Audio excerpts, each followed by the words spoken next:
Well, good morning and welcome to Arrowhead Credit Union Ballpark, where the Inland Empire 66ers are about to set to start taking on the Rancho Cucamonga Quakes. And the 66ers very sad to see the month of May go.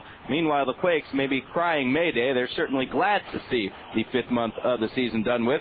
For the 66ers, they end up May with a record of 16-13. They've won 11 out of their last 14 games. And for the first time this season, they have won 5 games in a row. They have pulled to within 1 game of third place, and they are only 4.5 games out of first place. For the Rancho Cucamonga Quakes, it's a different story. They have now lost 6 games in a row, which is 1 shy of their season high, and they have now dropped 3 games behind the 66ers into the cellar in the Southern Division. Tonight, or this morning we should say, the 66ers will be sending one of their hottest pitchers to the mound, Bryan Moorhead. He has won 2 games straight and has an ERA of about 4.5, a record of 2-5. He will go against Michel Samard, 2-4, an ERA of 7.71. That's the matchup for today's ball game. We're going to let you listen into our national anthem and then come back for all the action. The Sixers and the Quakes right after this.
Welcome back. Bryan Moorhead taking his opening warm-up pitches as the Sixers get ready for the third game in a 4-game series against the Quakes. and the Sixers have taken the first two. Rancho Cucamonga and Inland Empire have hooked up 8 times now this year, with Rancho winning 5 out of the 8. The home team has won every game out of the 8 the two teams have played. Rancho getting all 5 of their wins over in Rancho Cucamonga, and the Sixers all 3 of their wins here in San Bernardino. Here's the way things will stack up for the Quakes against Brandon Moorhead. Heinley Stacia leading off at second base. Brandon Wood at short. Kendrys Morales moves back to first base after playing right field in yesterday's game. Matt Brown will be at third. Matt Pauley will be in left field. Ben Johnson gets the start in right. Baltazar Lopez will be the DH. Tim Duff gets the start behind the plate, and Anderson Rosario will be in center field. The man they're facing, Brandon Moorhead, coming off of one of his best, if not the best, outing he's had of the year. Pitching against High Desert earlier in the homestand, went 6 shutout innings, giving up only 4 hits, and he got the win. He's now won 2 games in a row, has a record of 2-5, an ERA of 4.63. The first man he'll face is Heinley Stacia, a second baseman, who's filling in for the injured Howie Kendrick, the league's leading hitter, who is currently on the disabled list. Moorhead goes into the windup and gets a first pitch fastball on the inside corner, and it's a strike, 0-1. Stacia batting .188 with a home run and 2 RBIs. Both of those RBIs coming against the 66ers. Pitch comes way inside, so now it's 1-1. Moorhead has been very durable for Inland Empire this year. Only 1 time has he gone fewer than 5 innings in a start. The 1-1 swung on and missed, took a little something off it to move the count to 1-2. Brandon has gone at least 6 in each of his last 2 outings, the 2 where he got the wins, both of them quality starts.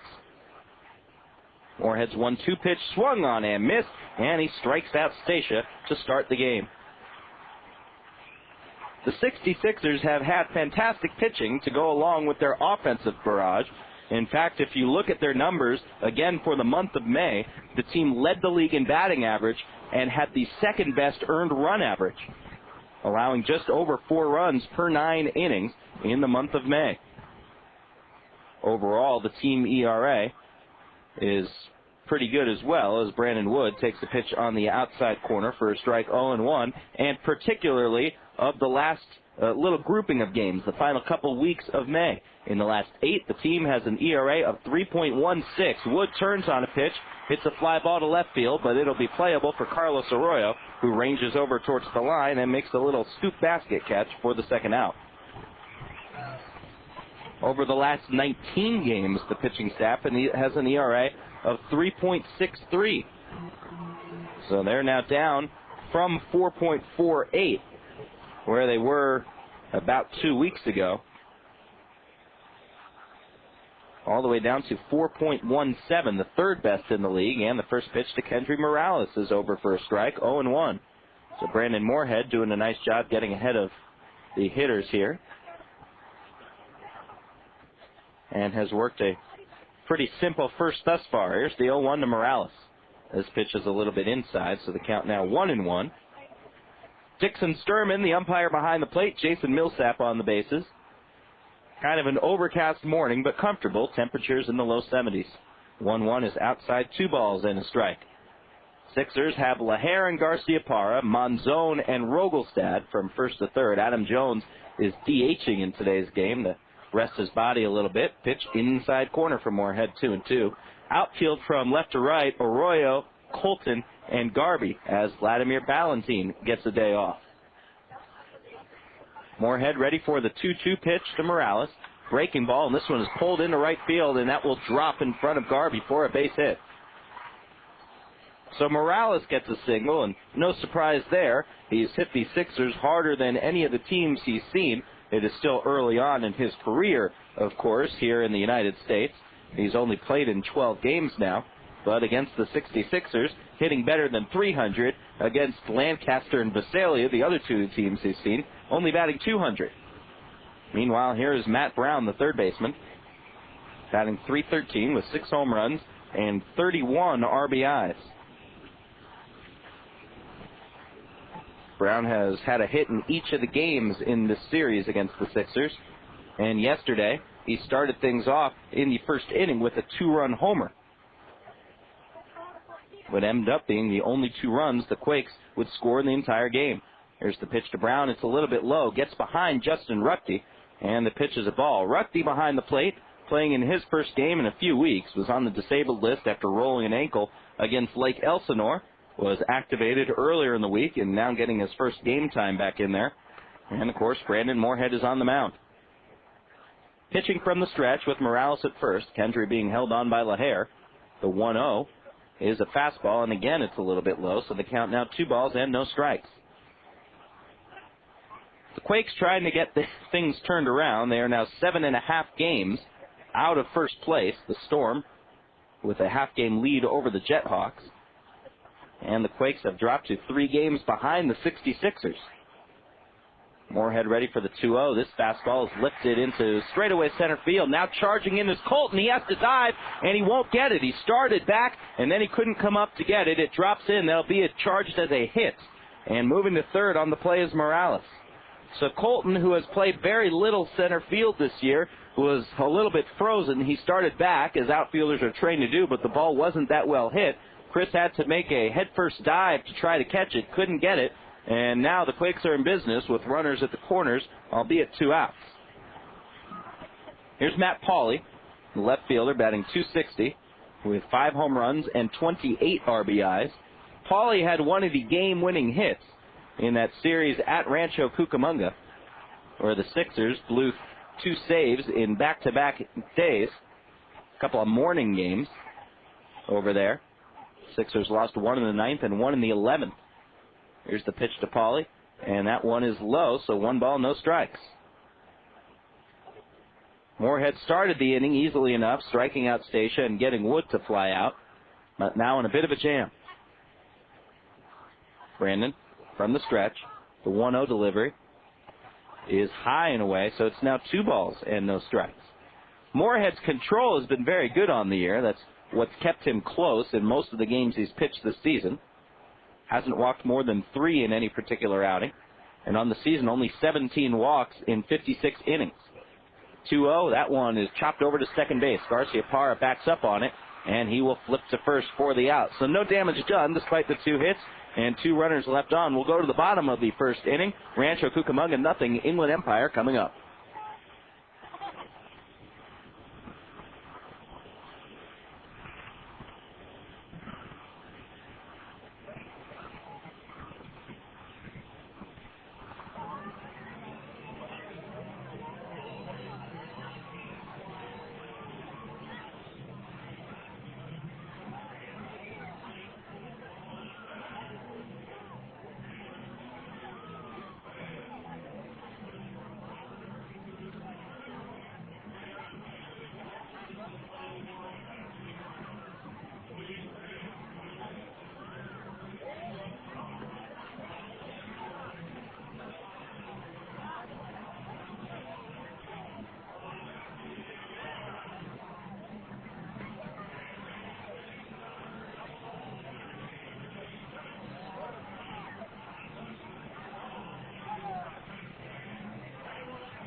Bottom half of the first inning, no score. The Sixers coming to the plate for the first time. They'll have Michael Garcia-Parra, Matt Rogelstad, and Adam Jones.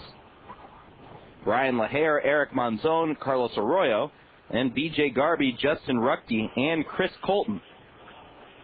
We had an exciting extra inning game yesterday. Both teams got 2 runs early. It was tied 2-2 all the way from the top of the third into the 10th inning. The Sixers got a very good start from Ryan Fearbend. Richard Thompson pitched pretty well for the Quakes. Both bullpens looked pretty solid until extra innings when Bobby Zimmerman gave up a game-winning RBI single to B.J. Garvey. That brought in Carlos Arroyo, and the Sixers got their 5th straight. Here's Michael Garcia-Parra to face Michel Simard, and the first pitch is inside, 1-0. Garcia-Parra batting .333 with 2 homers, 7 RBIs. One of those home runs was in the first inning of last night's game when he hit one over the left field wall. Gar is hitting 3 games straight, all of those multi-hit games, and he takes high and away. 2 balls and no strikes. Michel Simard has struggled of late. In fact, to get his last win, you've got to go all the way back to April 30th against the 66ers when he gave up 3 runs over 5 2/3. That was the last time he won a game. Throws this one down the middle, and Garcia-Parra fouls it off, so the count 2-1. In his last 2 starts, Simard has given up 5 runs and then 7 runs last time out. Has really only had 1 good start in his last 5, a game where he gave up 3 runs in 6 1/3 and still took the loss against Lancaster. Simard goes into the windup, and the 2-1 pitch to Garcia-Parra is a slider which goes outside, so it's now 3-1, and he's in danger of walking the leadoff man. Michel with a record of 2-4, an ERA of 7.71. Opposing batters are hitting .340 against him. And to add to that, he's also walked 22 batters. This one is up high, make it 23 batters as Michael Garcia-Parra starts off the first inning with a walk. First base runner for the 66ers, and here comes Matt Rogelstad, batting .322 with a home run and 26 RBIs. Darren Brown, the Sixers manager and third base coach, flashing some signs down to Rogie. Left-hand hitter, a very good contact hitter. Garcia-Parra with pretty good speed over at first base. Infield at double play depth. Simard now pitching from the stretch. Rogelstad shows bunt, drops a good one down the third base side. Brown has to charge in barehanded and throw to first, and a perfect sacrifice bunt from Rogelstad. He's thrown out 5-3. Garcia-Parra moves into scoring position, and here comes the hottest hitter on the team and one of the hottest hitters in the league, Adam Jones. Jones has hit in a career-best 10 straight games. Over that stretch, batting .488 with 12 extra base hits and 13 RBIs. He has just been outstanding for about the last month, batting almost .400 over his last 27 games.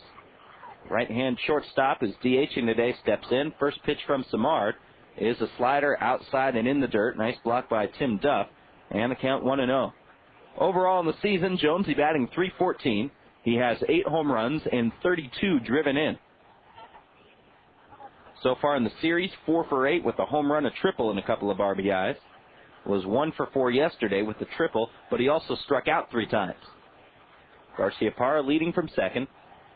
Here comes the 1-0 pitch. Another off-speed pitch outside. The ball gets away from Duff. Garcia-Parra takes off for third. The ball is thrown in the left field. That will bring in Garcia-Parra to score, and it is now 1-0 Sixers.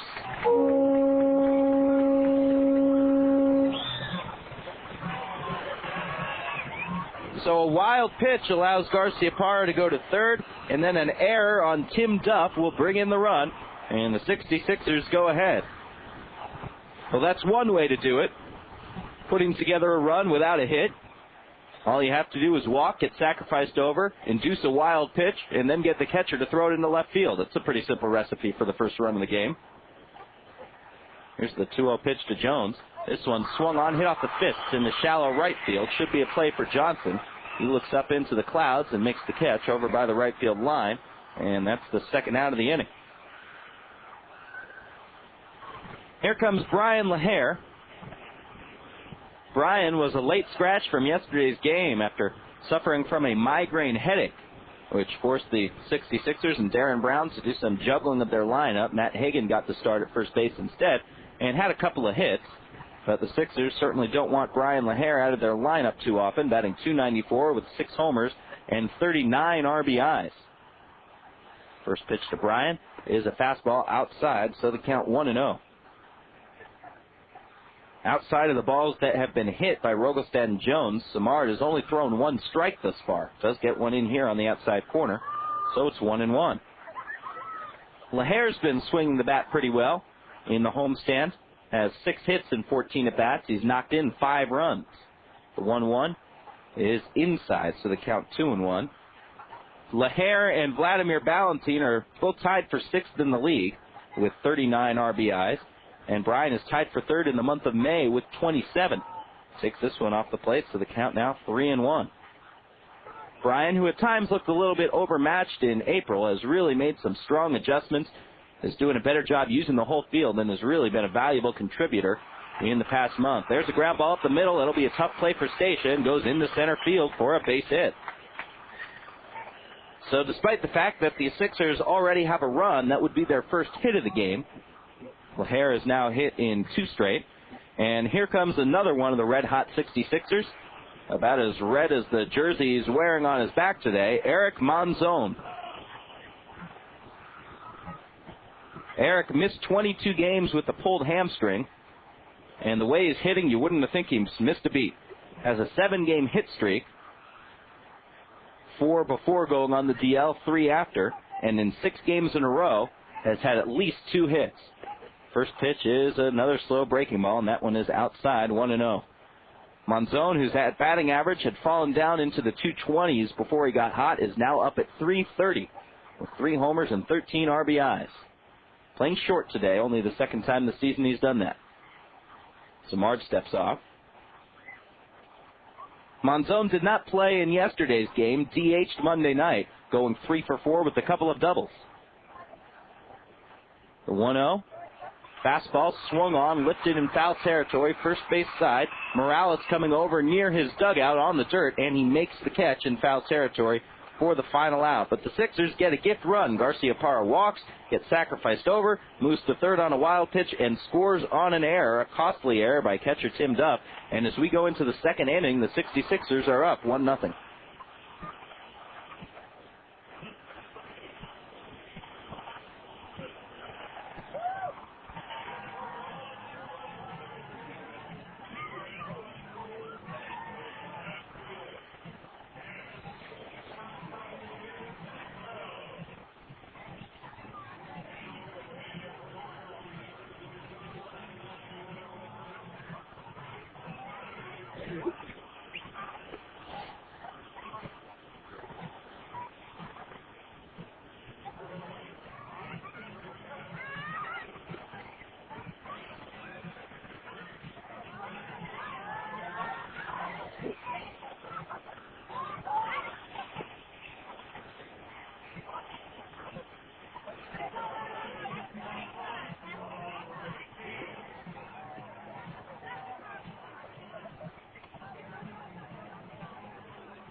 Into the top of the 2nd inning, Inland Empire with a 1-0 lead, scoring in the 1st inning, as they have done so often of late. This would be the 12th time in the last 18 games where they have scored in the first frame. Meanwhile, Brandon Moorhead, after getting a couple of outs to start the 1st inning, gave up a couple of singles and then pitched out of the jam. And here he is in the 2nd to face Ben Johnson, Baltazar Lopez, and Tim Duff. Johnson steps in. First pitch from Moorhead is grounded over towards Garciaparra in the hole. Michael does a nice job, makes the catch, spins, and a good throw to first. A strong play from Garciaparra. 1 pitch, 1 away here in the 2nd. That one towards the hole, and Garciaparra showing his range, which you'd think he'd have as a guy who grew up playing shortstop and played shortstop for Inland Empire last year. Sixers glad to have Garciaparra back in the lineup. And here's Baltazar Lopez. After Garciaparra got hurt in the first week and a half of the season, the Sixers had to use several players over at second base. Lopez takes a first pitch strike, 0-1. Eric Blakely, who played in Wisconsin last year, looked like he was going to be the main guy there, but then he had to go on the disabled list after being hit by a pitch in a game against Rancho Cucamonga. Fastball swung on and missed by Lopez, 0-2. Hyung Cho got sent in, and Cho was the regular second baseman. Blakely came back, and then Cho had to go on the DL. Here's the 0-2 pitch. This one swung on and hit foul into the seats, 0-2. So Blakely was playing second base. Garciaparra was getting close to coming back, and then Blakely got called up to AAA Tacoma. That meant Matt Rogelstad had to play second base for a couple of games until Garciaparra was ready. But now Michael will be that guy for the most part, day in, day out. 0-2 pitch on the way to Lopez is high, 1-2. Blakely, by the way, got in his first start up at AAA and had a big game, knocking in a few runs and getting a few extra base hits in a big win for Tacoma. 1-2 pitch to Lopez, high and inside, and almost hit him. Instead, it'll be ball 2. 2 balls, 2 strikes. Sixers are now only 3 games below 500 with the 5-game winning streak. Here's a pitch swung on and missed by Lopez. Second strikeout for Moorhead, 2 outs. And here's Tim Duff. The last time the Sixers were only 3 games under 500, you've got to go way back into April when the Sixers were 5-8 on April 20th. So it's been a long time, but they have fought their way back. Here's the pitch to Duff, outside corner, and waist high for a strike. Duff plays pretty sparingly at catcher. Bobby Wilson has done a very nice job behind the plate for the Quakes, for the most part. Duff swings and misses at a breaking ball, 0-2. But with the night game last night, particularly going long and going into extra innings, and a morning game here, both teams using their backup catchers. So Duff gets the start. 0-2 pitch from Moorhead, outside corner, strike 3 called, and Brandon Moorhead bulldozes his way through the second inning. A 1-2-3 inning for Moorhead will go to the bottom half of the inning. Still 1-0 Sixers.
Jeff Lasky back with you here in the bottom half of the second inning. Mike Sager will be along in a little bit.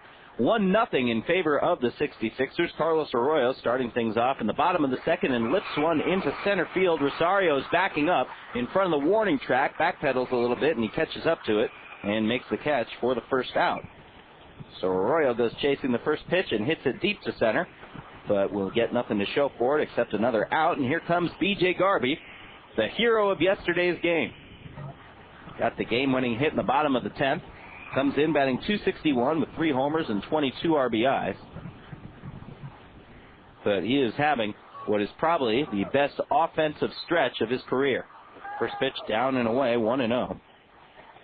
Garby has had an RBI in 5 games in a row. That is the longest since the first 5 games of his career back in 1999. Takes a pitch on the outside corner, 1-1. BJ batting .428 on the homestand. He's got a 6-game hitting streak.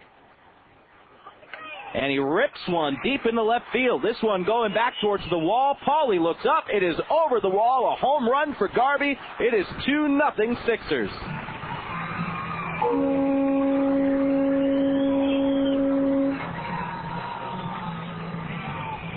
BJ Garby is showing why Minnesota made him a early first-round pick.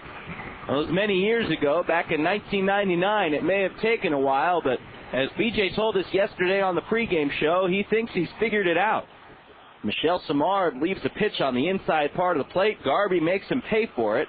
That was his 4th home run of the year, his 23rd RBI, and the Sixers are up 2-0. Here's Justin Ruckte. Takes this one outside, 1-0. So Garby now has had a career-high 6-game RBI streak and is now hitting 7 games straight. 1-0 pitch to Ruckte. Swung on, and this one loops back a second. Stacia leaps, and he makes a nice catch. Ruckte thought he had himself a base hit to center field. Stacia did a nice job coming over to get it. And with 2 outs, here comes Chris Colton. Colton's another guy who started hitting the ball a little bit better. You know, for the first month of the season and into early May, both Garby and Colton were hitting below 200 and were amongst the league's worst batting averages.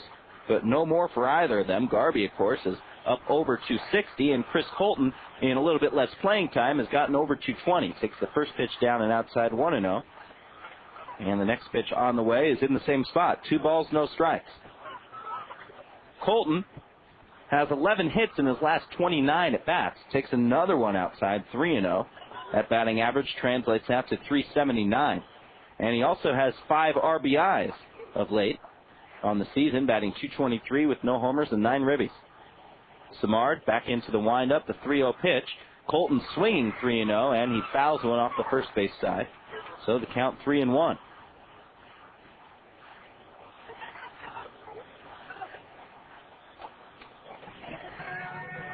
Colton has been playing sparingly ever since Carlos Arroyo rejoined the 66ers a few weeks ago in Lancaster. 3-1 to Chris is high and away for ball 4. So Simard walks his second man, and the batter now Michael Garcia-Parra, the first guy he walked. 2-0 66ers here in the bottom half of the second. Garcia-Parra missed 35 games after having to have surgery on his knee.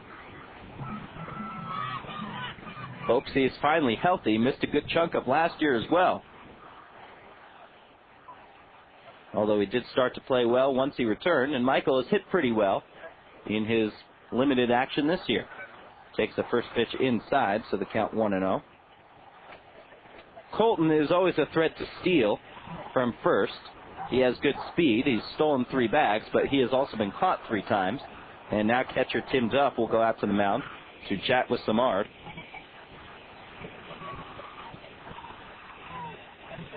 Michel has gone at least 5 innings in each of his last 4 starts, despite the fact that he's been roughed up somewhat. So he's certainly durable. 1-0 pitch. There goes Colton. Gets a good jump, and the pitch is lifted into center field where there should be a play for Rosario. In fact, he will get under it and make the catch. The Sixers get another run on BJ Garby's solo blast, and we'll go into the third, 2-0 Inland Empire.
The Sixers have gotten a run in each of the first 2 innings, while Brandon Moorhead has held Rancho Cucamonga scoreless.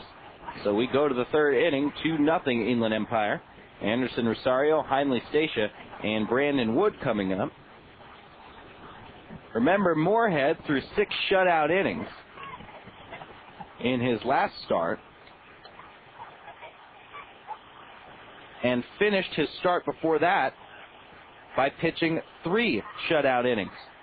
So you put together the math on that, and you see he has gone 11 straight innings without allowing a run. First pitch high and tight to Anderson Rosario. It just does back out of the way, and the count 1-0. So Moorhead, who got into a bit of a rut in the early and middle part of May, has really come back strong to finish it off, and now looking to start June the same way. There's a ground ball back is short. Monzon will have to hurry, picks it up behind second base, and just does nip Rosario over at first. Nice job by Monzon on that soft ground ball. And here's Heinley Stacia, who struck out to start the game. Moorhead has now retired 5 batters in a row. None of those guys have even gotten the ball to the outfield. And now the left-handed Stacia ready for the first pitch from Moorhead. He swings and misses. So Heinley continues to be fooled by Brandon's pitches, 0-1. Moorhead is not overpowering. In fact, his velocity is down almost 5 miles an hour from what it was last year in Wisconsin. 0-1 pitch is a little low, 1-1. Brandon had some off-season issues with his ankle, which has led to some of the decreased velocity, although pitching coach Scott Budner says it is slowly coming back a little bit. This one inside to Stacia, 2-1. When you lose 5 miles an hour off your fastball, it really forces you to change the way that you pitch. You can't challenge guys in quite the same way. 2-1 is on the outside corner, 2-2. But Moorhead really knows how to battle on the mound. Does a great job mixing his pitches in and out. He's not afraid to challenge a guy inside as long as he picks the right spots for it. And if he's hitting his spots, he can be very dangerous. 2-2 pitch, swung on him, missed. And it was a fastball in the outer part of the plate, and Stacia goes down on strikes for the 2nd time already. 4th strikeout now for Moorhead, and here comes Brandon Wood, who flew out in his first trip. Moorhead now has 51 strikeouts on the year to go with only 17 walks, and that is a 3-to-1 ratio.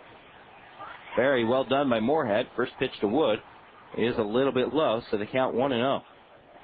Brandon, undoubtedly one of the top hitters in the league, a fine prospect, a former number 1 pick for the Angels, who is really having a career season so far. Swings and misses at a pitch that was down and away. Might have been a slider from Moorhead. It's now 1-1. Brandon Wood batting .309 coming in with 17 home runs. That's a league lead. And 46 RBIs, which puts him in the top 5. 1-1, slow chopper, back to short. Monzon backhanded, double clutches, throws to first, not in time. And that'll be an infield leg single for Brandon Wood. Monzon, we mentioned, has not played much short. It is his natural position, and the position he played mostly last year. But with Adam Jones ahead of him, he wasn't going to get any playing time there, so the Seattle organization decided to try to move him to third base. Well, with Jones DHing, Monzon goes back to shortstop, and maybe a split-second slow getting it out of his glove, and that was all Brandon Wood needed. 3rd hit off of Moorhead, and here's Kendrys Morales. Hitting from the left side, swings and misses at a fastball, 0-1. It was funny, there was so much hoopla over Morales when he signed the big contract with the Angels as a Cuban defector, and then all the waiting while his visa problems were handled as he tried to get from the Dominican Republic to the United States. 0-1 pitch is low, 1-1. Everyone thought Morales was such a fine talent, and he obviously is. But his first game, he had a huge game here in the Cal League. He was 3 for 5 with a home run and 3 RBIs. Moorhead from the stretch, ready with the 1-1, swung on and bounced to second. Garcia Parra goes to first, and that's the out. Well, after that first game that Kendrys Morales played, everyone said, oh, he's ready for the major league. Send him up. He's not going to be here for very long.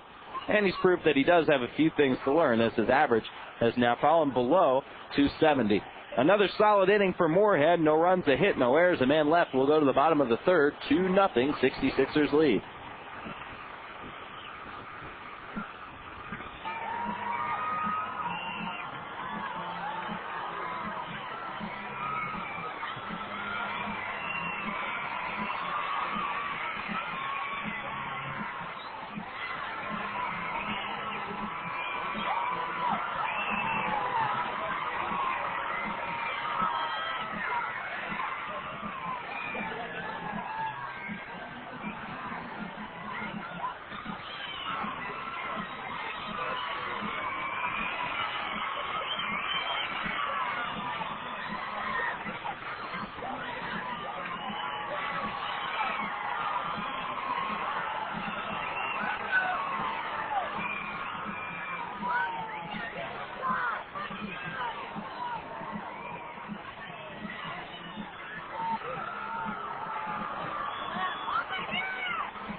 Bottom of the third, 2-0 66ers. It'll be Rogolstadt, Jones, and LaHair against Michel Simard, who will go into the windup and deliver his first pitch to Rogie, who takes it for a strike, 0-1. Matt laid down a perfect sacrifice bunt his first time up, which helped lead to the 66ers' first run. Second came on the home run from Garvey. 0-1 pitch down in the dirt and outside, 1-1. Matt Brown at third base is playing right at the cut of the grass, looking for a possible bunt from Rogolstadt. Everybody else is back. Matt batting .322 with a home run and 26 RBIs. 1-1 from Simard is inside, so it's now 2 balls and a strike. Rogie's been struggling. Of course, you knew he wasn't going to keep his average at around 400 the whole year. Check swing on a pitch on the outside corner, 2-2. Matt, over his last 12 games or so, is only batting .183. 2-2. Curveball just misses down and in, full count. Rogolstadt has driven in a few runs of late, which has helped. Has 3 RBIs on the homestand. 6 hits and 21 at-bats, and he takes a pitch high for ball 4. Third walk now allowed by Simard. Rogolstadt draws his 4th walk in the series and 6th walk of the 6 games in the homestand, and here comes Adam Jones. Flew out to right his first time up.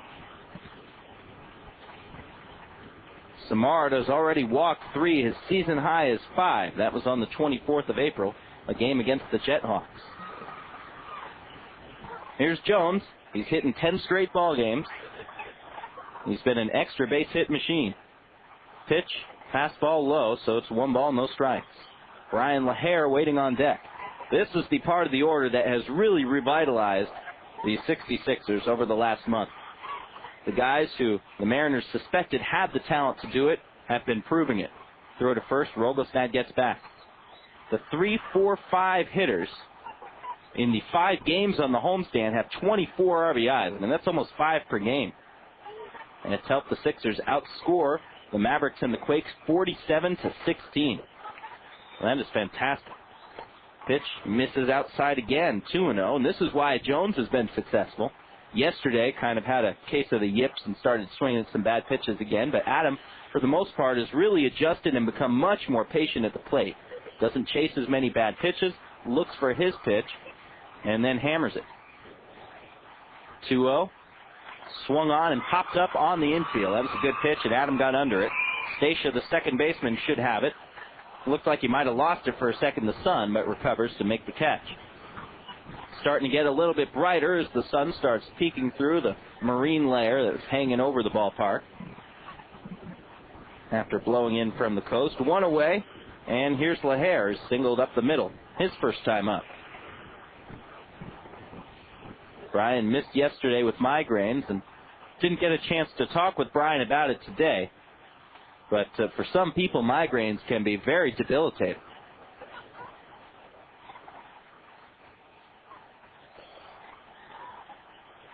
Here's the first pitch. This is on the outside corner, and that's a strike, 0-1. For a lot of people, what triggers the migraines could be something that has to do with the light, even a smell. And sometimes they can get some blind spots in their eyes. Could be a very difficult thing to deal with. And then, of course, comes the head-splitting headache. 0-1 pitch. Time was called before the pitch is thrown. Home plate umpire Dixon Sturman backing out of the way. Simard continued the pitch anyway, but it won't count. It will remain 0-1 to Bryan LaHair. Bryan appears to be good as new today. Rogolstadt over at first. 2-0 Sixers here in the bottom of the third inning. Inland Empire going for win number 6 in a row. Be the first time this year they've done that. Curveball on the inside corner. Good pitch from Simard. It's now 0-2. Inland Empire had a 6-game winning streak last year. In fact, they did it twice. That was their longest streak of the season. They go back in the record books.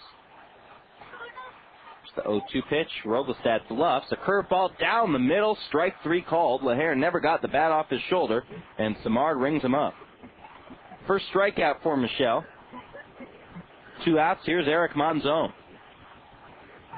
So we mentioned the 66ers with 47 runs on the homestand, which is pretty darn good for 5 games, especially when you consider that last night which is including that total, they only had 3. The 44 runs, which they had in the first 4 games of the homestand, is the most they'd ever had in a 4-game stretch here at Arrowhead Credit Union Park. They did it back in 1996, before this field opened. That was the last time they'd done that in a home series. Of course, they've done it on the road at places like High Desert and Lancaster, where the wind blows 100 miles an hour straight out. Of course, those are places where you hit pop foul balls behind the plate, and they end up carrying over the wall. Throw to first base, Rogelstad will dive back safely.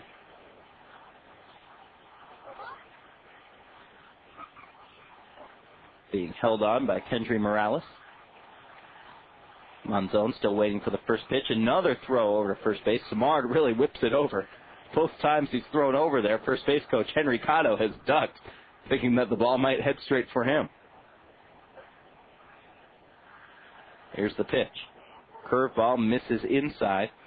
Nice idea by Samard. I think he kind of froze Monzon a little bit by giving him a first pitch breaking ball in, but he missed the plate. So the count 1-0. The two teams will wrap up the series and the homestand tomorrow, back at our regular start time of 7:11. You can get us as usual on sportsjuice.com. We'll also be back on KBCR on the radio. Here's a pitch that gets fouled back, straight at the press box. And the count 1-1. Miguel Martinez makes the start for the Sixers tomorrow night. That'll be his 3rd start of the year.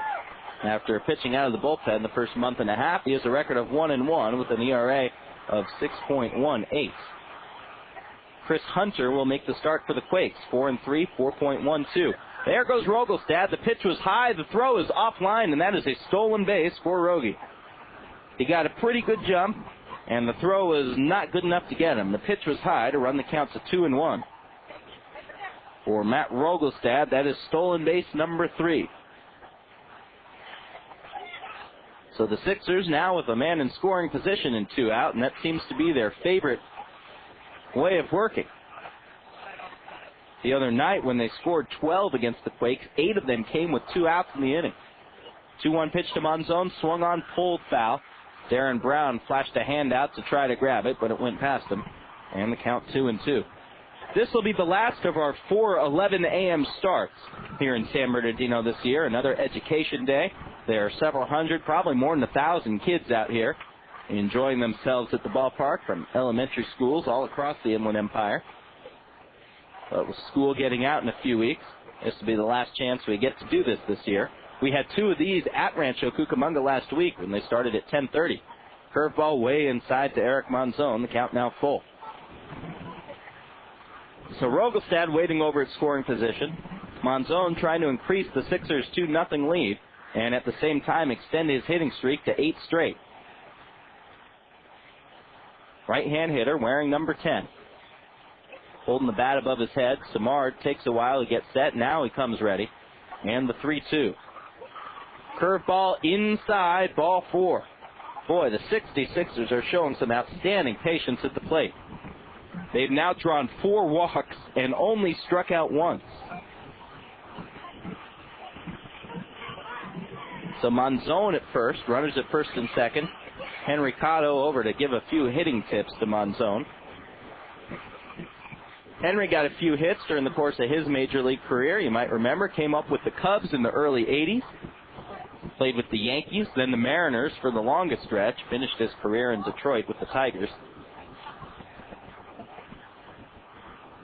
You know, Henry was almost traded to the Dodgers a couple of times in his career. One of the things I learned talking with Henry a few days ago. Real easy guy to talk to, very good-humored, laid back. First pitch to Carlos Arroyo, swung on, and a little one-hopper to second baseman Seixo picks it up. He tosses it over to first base for the out. So the Sixers get a couple of walks, but they also leave 2 men aboard. We'll talk a little bit more about Henry Cotto when we get into the 4th inning. 2-0 Sixers lead.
Inland Empire up 2-0 as we go to the top half of the fourth inning.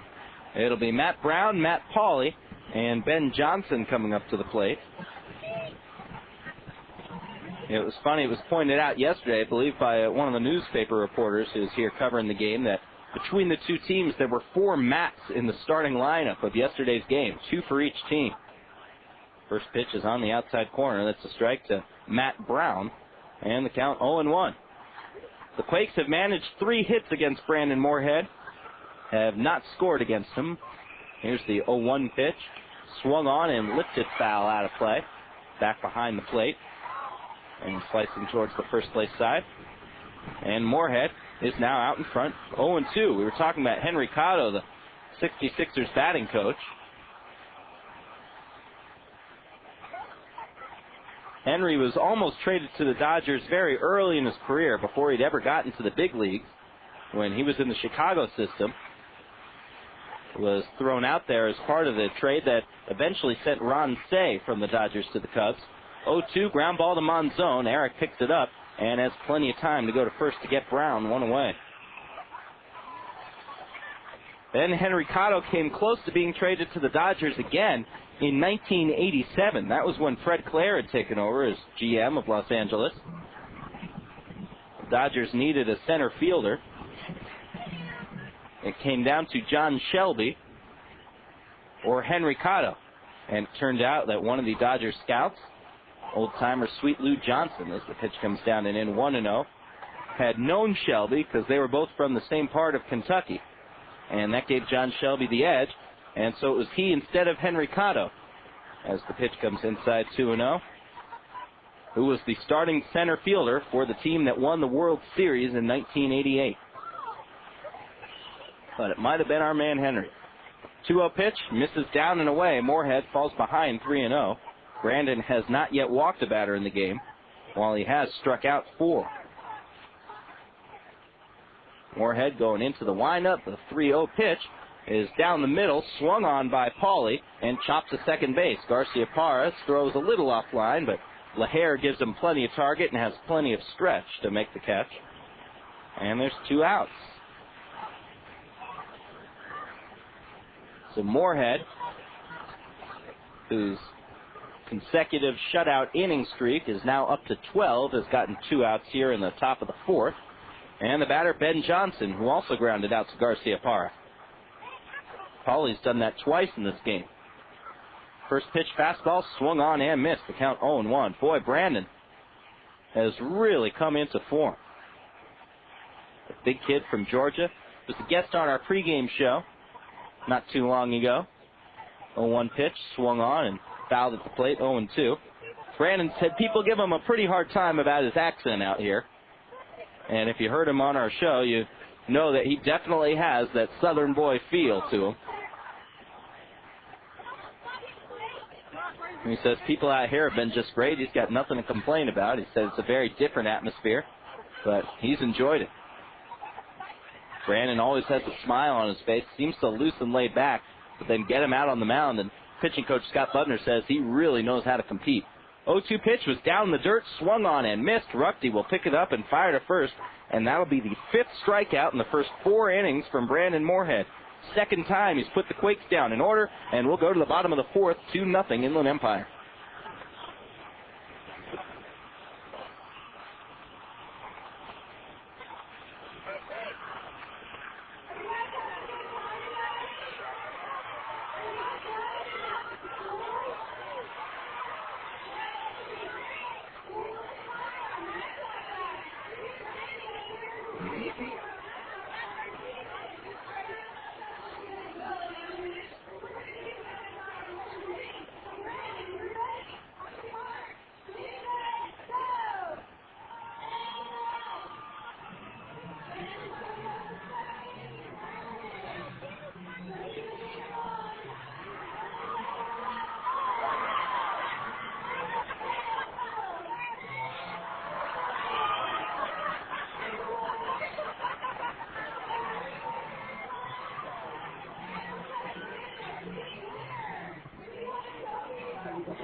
Inland Empire leads 2-0 as we go into the fourth inning. And what's been impressive over the course of this streak, and remember the Sixers have won 5 straight and 11 out of 14, is that they've used several different ways to win. And for the most part, it's been a combination, of course, of hitting and pitching. But they've really been blowing teams out quite a bit. The Sixers have won several of those games by 4 runs or more. In fact, 6 out of their 9 wins. Here's B.J. Garby, who homered his first time up, and he takes a fastball outside 1-0. Last night, however, they showed that they can do it in a close game as well. The pitching and the defense both held up. 1-0 pitch outside 2-0. And that was a big difference from earlier in the season. Even early in the season when the Sixers were struggling, if they got the offense, then typically they would be able to out-hit teams if they got a bunch of runs. But even then, the pitching might give up lots of runs, and the games that would be closer than they should be. But that's not the way it's been of late. 3-0 pitch to Garby is down the middle for a strike, 3-1. But yesterday was a day where the Sixers really didn't get much in the way of offense, only scattered 8 hits, and the heart of the order really struggled. 3-1 pitch is drilled deep into left field. Pauly dropping back by the warning track, looks up, it is over the wall. B.J. Garby has hit his second home run of the game, and the Sixers are up 3-0.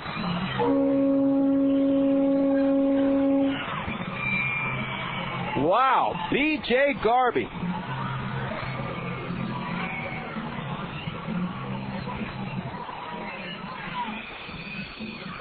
Now, I haven't known B.J., of course, in the last few years, but you can really tell when you sit down and talk to him, and he's a very bright kid, a very articulate kid. You can just tell how happy he is to be here. After the struggles he has had in the past few years, to be in a place where, as he told us the other day, the Twins were always kind of tinkering with the swing, making him change things, and really kind of got him confused and really gave him a hard time as Rugby takes one down and away. Garby's at a place where they'll leave him alone, let him figure things out, and you can just tell he has that twinkle in his eye. He loves coming to the park every day. That is something that is great to see. There's a little line drive taken on a short hop by Brandon Wood, who throws back across the infield to get Rugby. Nice job over there by Wood. B.J. Garby, now with 5 home runs on the year and 24 RBIs. And he is just having an outstanding stretch. Easily the best he has played since his rookie year in '99. 2 home runs for Garby, both of them solo blasts. The Sixers only have 3 hits in the game, but they've got 3 runs. And Brandon Moorhead has held Rancho Cucamonga scoreless. Pitches outside to Chris Colton. That makes it 1-0. Colton walked his first time up. Samard back in the lineup. Colton turns on one, drills it down the left field line. That one bounces fair and goes into the corner. Colton rounds first. He heads into second base. He'll go standing up with a double. And the Sixers have another man in scoring position.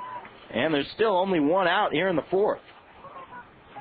So Colton, after walking his first time up, gets the double. He's now hitting 3 in a row. That is his long hitting streak of the year, although he's done it several times. And here comes Michael Garcia-Parra. Catcher Tim Duff will go out the mound again to try to settle down Samard. Going to go back through some of the archives here, looking to see when the last time B.J. Garby had a 2-home run game.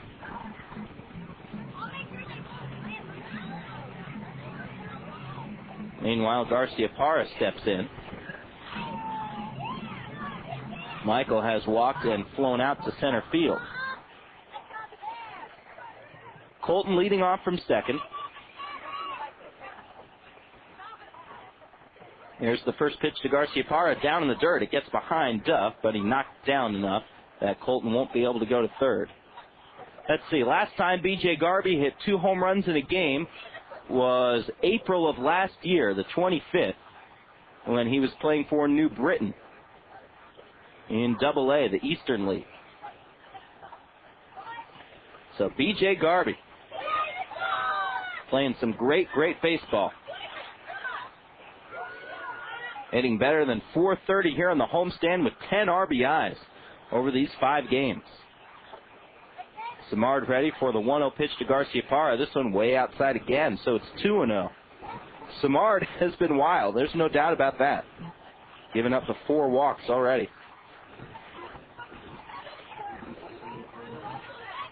Parra steps back into the box.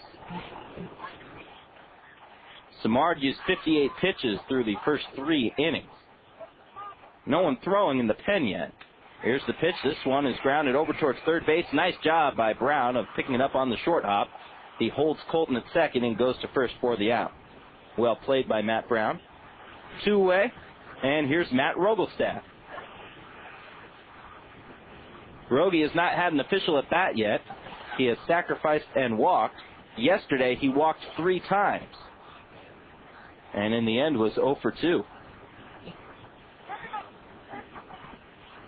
There will be one other afternoon game in the Cal League today. That will be San Jose going against Bakersfield.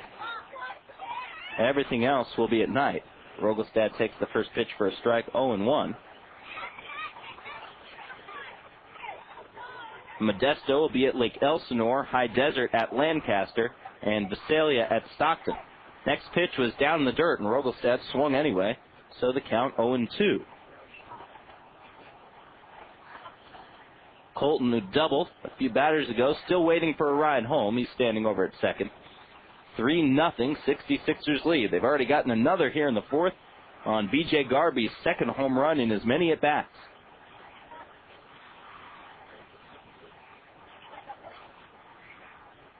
High Desert Maverick manager Billy Gardner Jr. said when he was here there are no longer any easy outs in this Sixer lineup. They're proving it again. This one down low, so it's 1 ball, 2 strikes. Even in yesterday's game, a game where the 66ers didn't hit very well, they got some production from the bottom part of the order. As Matt Hagan, the number 8 hitter, a late addition to the lineup, was 2 for 4 in the game. Hagan also hit a home run last week in Rancho Cucamonga when he was a late addition for the Sixers. 1 ball, 2 strikes here to Rogelstad. Jones hoping for a chance. He's on deck. The 1-2 is outside, and the count now 2 balls and 2 strikes.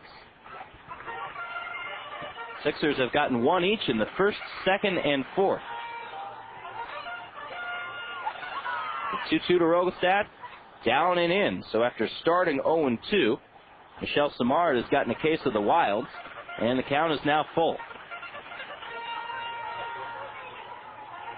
Kids out here enjoying this one on the final of our education days at the ballpark. They're seeing their hometown team win. Colton leads off from second. The 3-2 pitch. Swung on and pulled down the right field line. That is going to go for a base hit and more. Colton comes in to score. Rogelstad into second. He's got an RBI double. It is 4-0 66ers.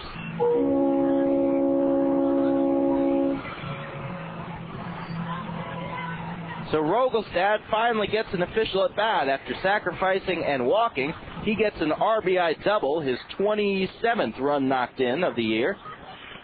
Inland Empire has put up a 2 spot here in the bottom of the 4th, and now Adam Jones steps in. Jones, an interesting kid, only 19 years old, out of San Diego, and he writes a column every month for At the Park magazine, At the Yard. That's what it is. Here's the pitch. Curveball down in the dirt, 1-0. And Adam has talked a lot about the adjustments he's had to make and growing up and learning what it really means to be a good player in professional baseball, both at the plate and in the field. And you can definitely see the difference.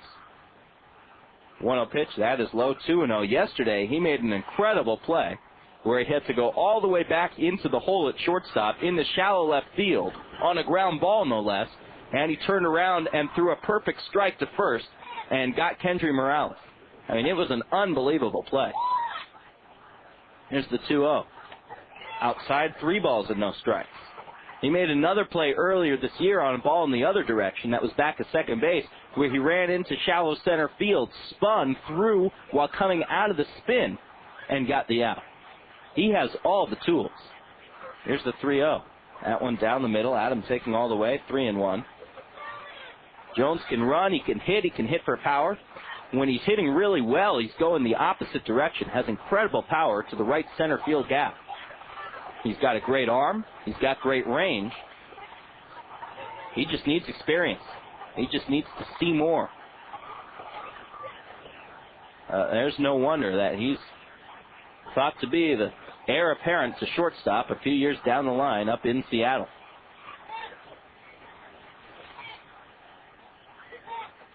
Rogelstad is second. The 3-1 pitch to Jones. Swung on. A slow roller towards short. Wood charges in. Throws off balance, but makes a good throw. Scooped up at first base by Morales for the final out. But the Sixers get 2 more runs. The home run for Garby, and then the couple of doubles by Colton and Rogelstad will turn to the 5th. 4-0 66ers.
The 66ers are up 4-0 as we go into the 5th inning. Brandon Moorhead, meanwhile, who has thrown 13 straight shutout innings over the course of his last 3 starts, will start off by facing Baltazar Lopez, who fouls one down the third baseline, so the count 0-1. No runs, 3 hits, and 1 error for the Quakes. 4 runs, 5 hits. No errors by the 66ers. Inland Empire did not commit an error in yesterday's game, which they won 3-2 thanks to the RBI single in the bottom of the 10th from B.J. Garby. 0-1 pitch here to Lopez, hit off the 5th foul, and that one will go back up into the seats, so the count 0-2. Garby with the game-winning hit yesterday and a couple of home runs so far here. All the Major League action will be later on tonight, a full schedule of games. Moorhead ready for the 0-2 pitch. It's on the way. Lopez fouls back another. The Angels will be on the road at the White Sox, Bird and Contreras. Detroit hosts Texas. Ryan Drees against Jeremy Bonderman. Bonderman becoming the ace the Tigers hoped he would. Comes into the game with a record of 5-3 and an ERA under 3.5. 0-2 pitch from Moorhead outside, so a ball and 2 strikes. Boston will host Baltimore. The Orioles up 3 games over the Red Sox in the American League East. Sidney Ponson going against Tim Wakefield. The Yankees are there in that hunt, too. They are 4 out. Here's the pitch from Moorhead. 1-2, swung on and missed. Another strikeout from Moorhead. That is 6 already. And Brandon is really looking sharp. Moorhead's season high for strikeouts is 7. He did that against the Quakes on April 30th.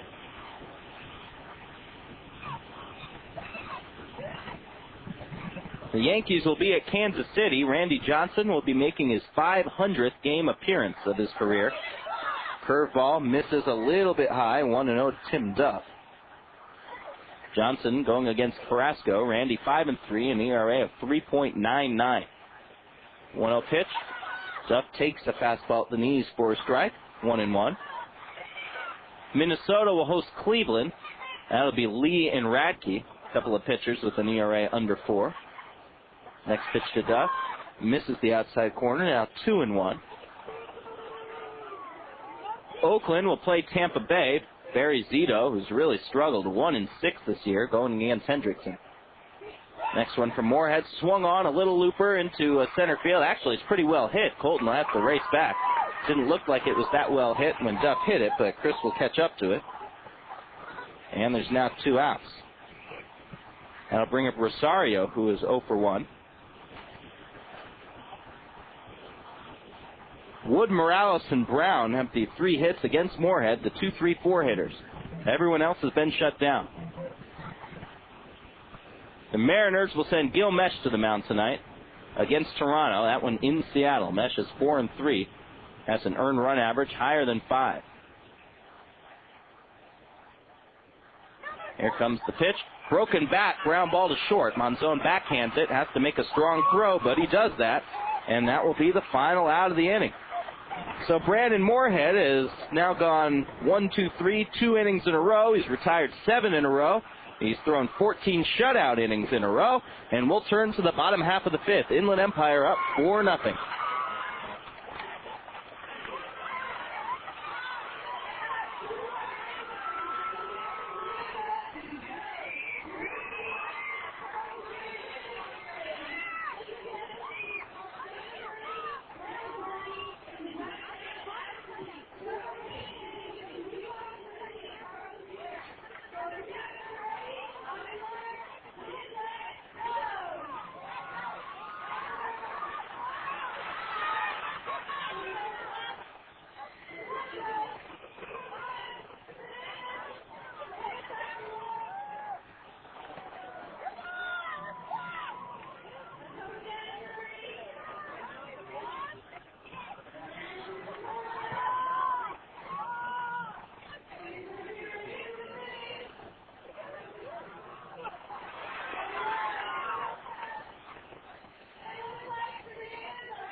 Four nothing 66ers in the bottom half of the 5th inning.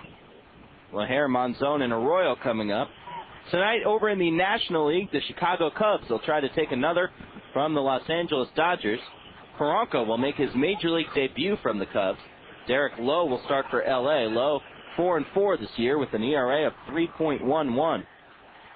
Michel Samard in for his 5th inning of work.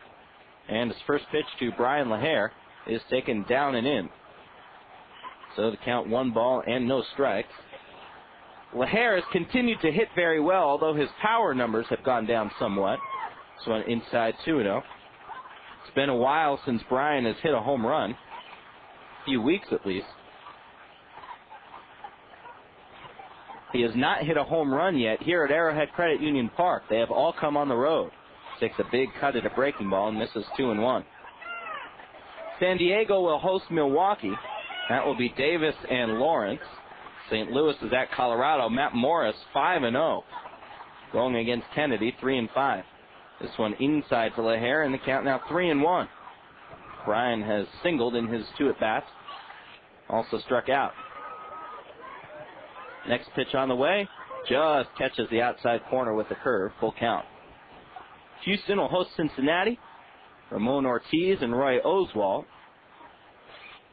The Mets will go against Arizona in New York. Brandon Webb, boy, how well has he pitched? 6-1 this year. Curveball, strike 3 looking. Second time in a row, LaHair has struck out looking on a curveball. Those are the only 2 strikeouts Samard has had in the game. And with 1 away, here's Eric Monzon. Pittsburgh will host Florida. That one, Moeller and Fogg. Philadelphia against San Francisco, Reeder and Lytle. And then the Braves will play the Nationals, Smoltz and Armas. Samard into the windup. First pitch to Monzon, swung on and fouled back. So the count 0-1. Eric coming in, batting .330, has fouled out and walked. Has a 7-game hit streak on the line and a 6-game multi-hit streak. Batting in the number 5 hole today. 0-1 pitch, fastball, swung on and missed. So the count 0-2. Monzon's first few games back from the DL, he hit 7. Eric has moved up and down the order. Early in the season when he was hot, he was batting 3rd. Here's the 0-2. Swung on and a high pop fly. Foul territory behind the plate. Duff comes back, looks up at the screen, and he makes the catch. So Monzon fouls out for the 2nd time. And the batter now, Carlos Arroyo. Carlos had an 11-game hit streak snapped earlier in the homestand, but out of his 17 games since joining the Sixers a few weeks ago in Lancaster, he has hit in 15 out of the 17 with 9 multi-hit games. Going back over his last 50, if you look back to last year, he's hit .358 over that span. And he takes a pitch inside here, 1-0. Carlos, in yesterday's close game, the score tied 2-2, had a couple of infield singles late. Pulls a ground ball over to Stacia. Heinley up with it, and he throws to first. And finally, a 1-2-3 inning for the Quakes. Samard settles down. No runs, no hits, no errors, no one left on. We'll go to the 6th, 4-0 Inland Empire.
Inland Empire leads Rancho Cucamonga 4-0 as we go into the 6th. Brandon Moorhead cruising right along. He's only used 60 pitches through 5 innings.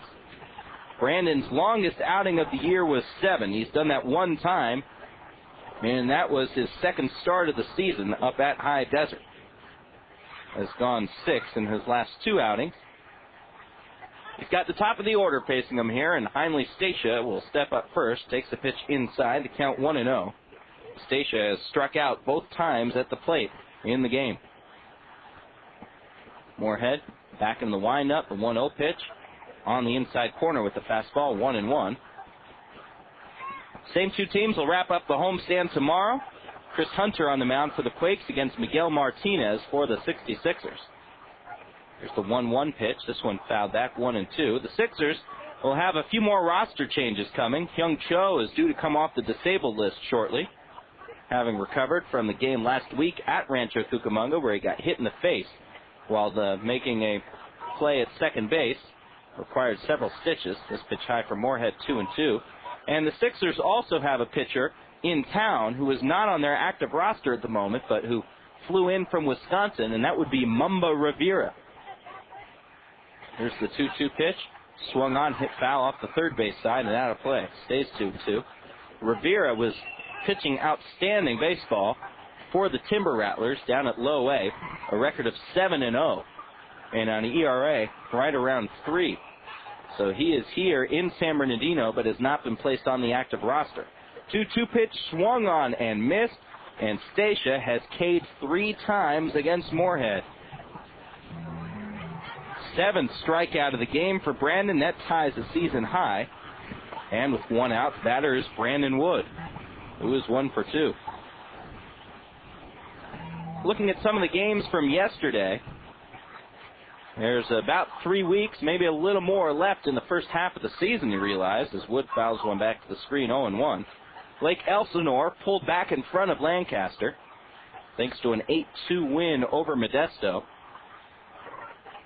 Javier Martinez made another great start for the Storm, winning his 3rd straight game to improve his record to 3-2. Pitch up and in, and that one nicks Wood. So Brandon hits Brandon Wood. One Brandon hits the other, and that'll bring up Kendrys Morales. In that game for the Storm, Jordan Pickens was 2 for 4 with a home run and a triple, and had 5 RBIs. Brian Bergamy is also now hitting 12 straight games. He was 3 for 4. And if you plan on watching the Sixers for the next few weeks, you might as well get very familiar with the Lake Elsinore Storm, because those 2 teams will be frequent dance partners in the month of June. They'll play each other 14 times over a 23-day stretch. Here's the pitch to Morales. Swung on, grounded off of Moorhead's ankle. That stung. Monzon charges in, catches it, throws to first in time for the out. Monzon sprawled out on the grass, and he is in some pain. Darren Brown coming out, as will Andrew Nelson. Moorhead tried to stand up just now, and he couldn't. And, boy, what a blow this would be to the Sixers. Scott Budner coming out as well. It was a hard-hit ground ball, and it looked like it went right off of Moorhead's, I believe, right ankle. They get the out. Wood advances to second. That'll go as 1-5-3. But the Sixers, who have already lost Sean Nottingham for several weeks, Nottingham had been one of the team's best pitchers, now have to be a little bit nervous with the red-hot Brandon Moorhead going down here. Brandon still sitting on his bottom on the mound. Andrew Nelson overlooking at that ankle, and Brandon is in a lot of pain. Moorhead is finally getting things figured out and pitching some outstanding baseball. Won his last 2 starts, was cruising along with his 2nd straight shutout performance here. But you have to doubt whether or not he'd be able to continue for as long as he's been down on the ground.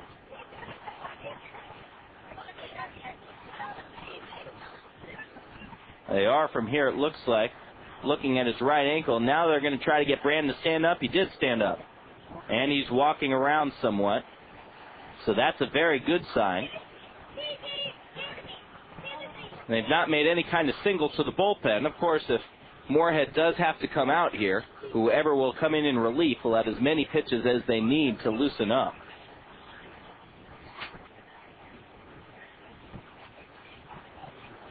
They're still out there talking with Brandon. At least he's standing up now. The entire infield is crowded around him. It's 4-0 in favor of the Sixers. Remember, Moorhead has now thrown 14 consecutive shutout innings, and he is going to walk off the field. It looks like that will do it for Brandon, but he is walking off under his own power, and it looks like he is not limping either. So it looks like they'll pull him out just for precautionary measures. In any case, he will come out with the lead, and the 66ers will be forced to go to the bullpen, and they will bring in Oliver Arias. So he's going to take a little bit to warm up. We're going to go ahead and take a timeout. We'll be back in a few moments. Inland Empire up 4-0 in the 6th.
Welcome back. Oliver Arias continuing to make his warm-up tosses. And remember, with Brandon Moorhead going out injured, Arias will get as many as he needs to loosen up.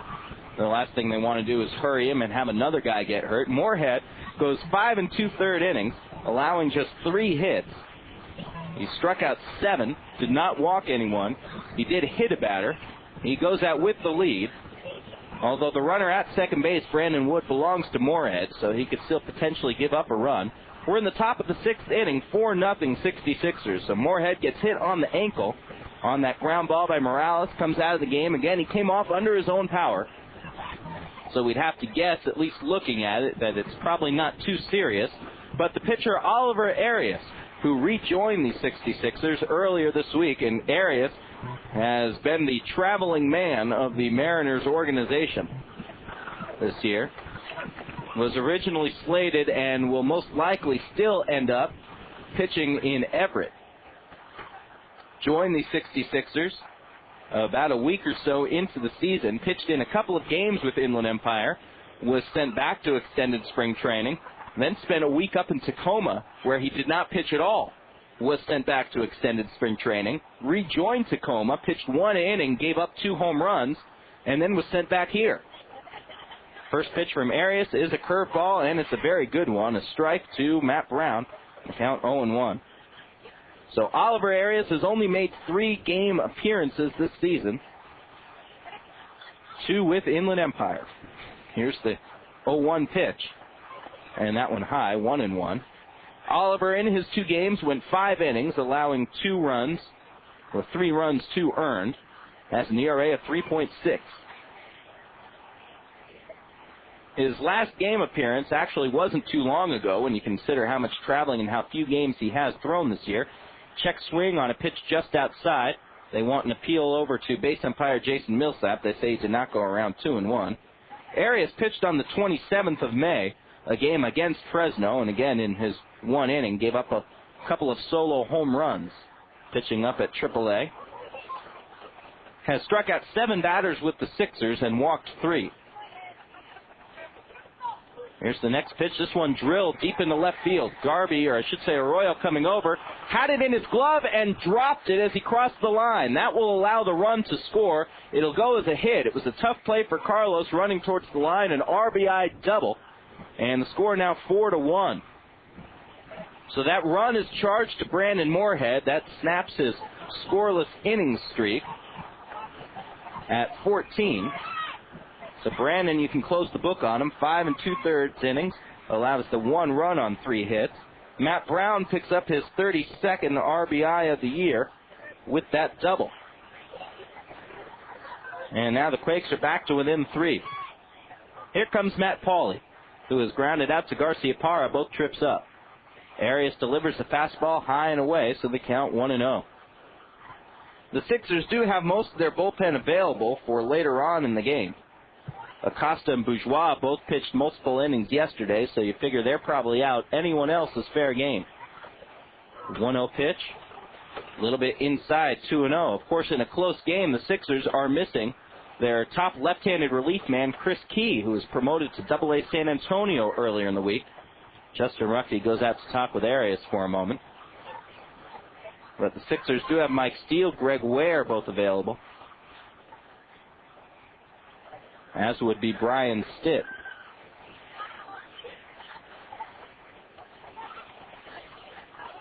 Arias was born in the Dominican Republic.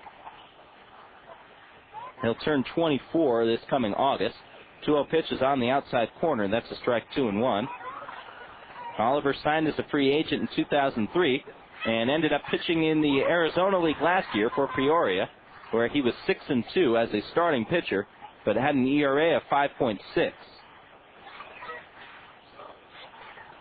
6'5", 210 pounds, a right-hand pitcher. Here's the 2-1. That one way high and outside, so it is now 3 balls and 1 strike to Matt Pauley, with Ben Johnson waiting on deck.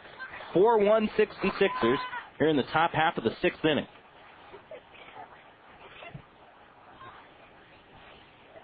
Arias pitching from the stretch. Outfield shading Pauley to pull. This one swung on and missed. That was a breaking ball down and in, and Pauly chased it. Looked like it was inside. So now there's a full count. Arias trying to make an impression in his first game back with the Sixers in more than a month. Oliver back into the windup. The 3-2 check swing on a pitch that was high. They appeal. He did not go around, so it is ball 4. So Arias gives up a double to his first batter, then walks Pauly, and the batter now will be Ben Johnson. Scott Budner will come out to the mound to try to settle Oliver down a little bit. Johnson is 0 for 2 in the game. Continue our look at some of the Cal League games from yesterday. Bakersfield finally snapped a 4-game losing streak and also in the process snapped San Jose's 7-game win streak. Thanks to a great start from Edison Volquez, who pitched 8 innings, striking out 9 and giving up only 2 runs. The Blaze ended up winning 7-2. Bakersfield also got 15 hits, a team that has really struggled at the plate. Nate Gold hit a 2-run homer in the first inning. Kevin Mahar hit a solo blast in the 5th. And Travis Metcalf was 3 for 4 with a triple and a run batted in.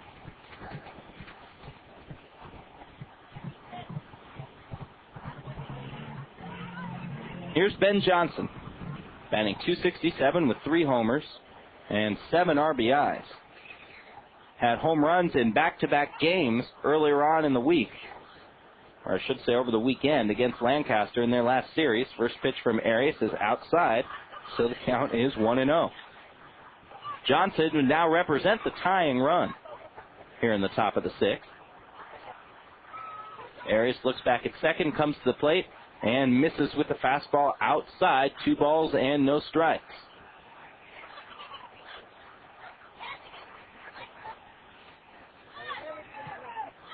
Looks like the bullpen will get working shortly for the Sixers as the relievers start heading out.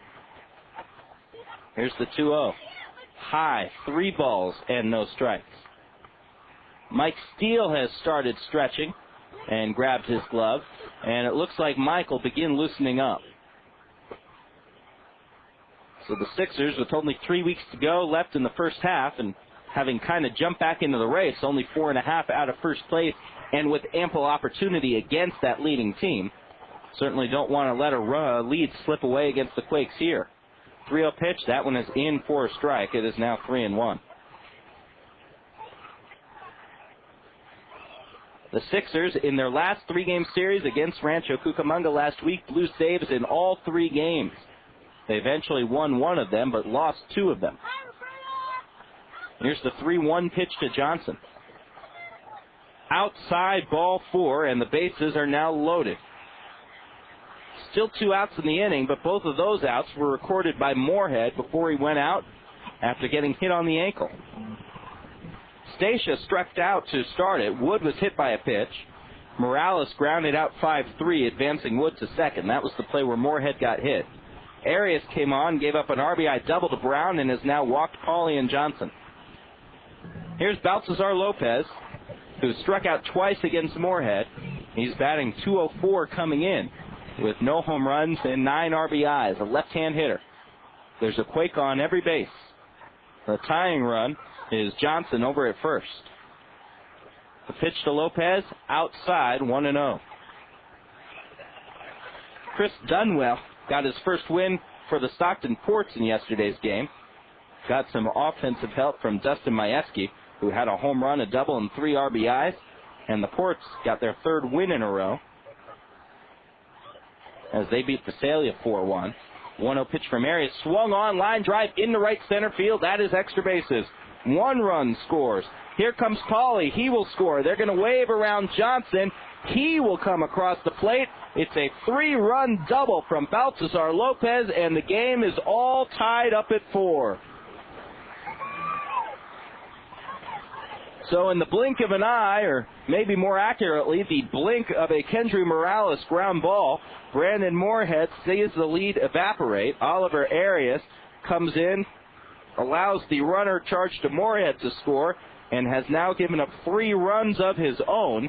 And we've got ourselves a brand new ball game, 4-4 in the top of the sixth. Lopez, whose batting average fell under 200, gets 3 RBIs, bringing him up to 12 on the season. And here's the catcher, Tim Duff. Curveball, that's a strike, 0-1. So 2 walks and a couple of RBI doubles have done in Oliver Arias. Mike Steele now warming up in a hurry for the Sixers, but it might be a little too late. 0-1 pitch from Arias. Breaking ball just misses low, 1-1. Quakes get their relievers out to the pen. Michel Samar, the starter, now off the hook, and at least at the moment. He'll be in to pitch the bottom of the sixth inning for the Quakes. Arias looks back at second, comes to the plate. The 1-1 is inside. It is now 2-1. So remember, Arias has had a tough assignment. A kid who's only played in rookie ball, was originally slated to pitch in low A, and he's been thrust into a couple of tough situations. 2-1 pitch, a curveball low and away, 3-1. It was in the dirt, blocked by Ruckty. So Oliver's going to learn in a hurry, and he's going to do it the hard way. But it doesn't make it any easier to take, as the Quakes have scored 4 in the top of the sixth to tie it up 4-4. Brandon Moorhead will get a no decision in this game. There's the 3-1, high and away, ball 4. And Arias has now walked his third man of the inning. He still has not recorded an out. And that is going to do it for Oliver Arias. Darren Brown bringing out the quick hook. Mike Steele will come in to pitch.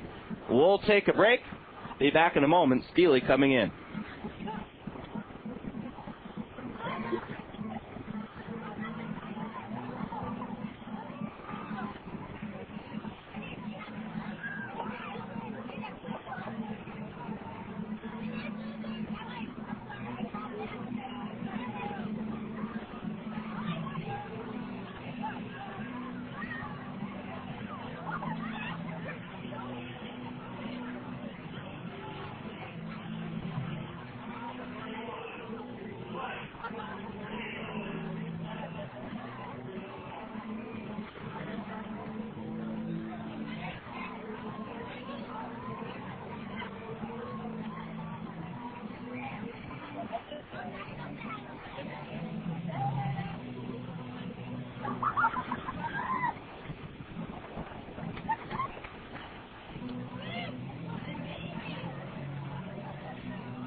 So Oliver Arias has a somewhat dubious return to the Cal League.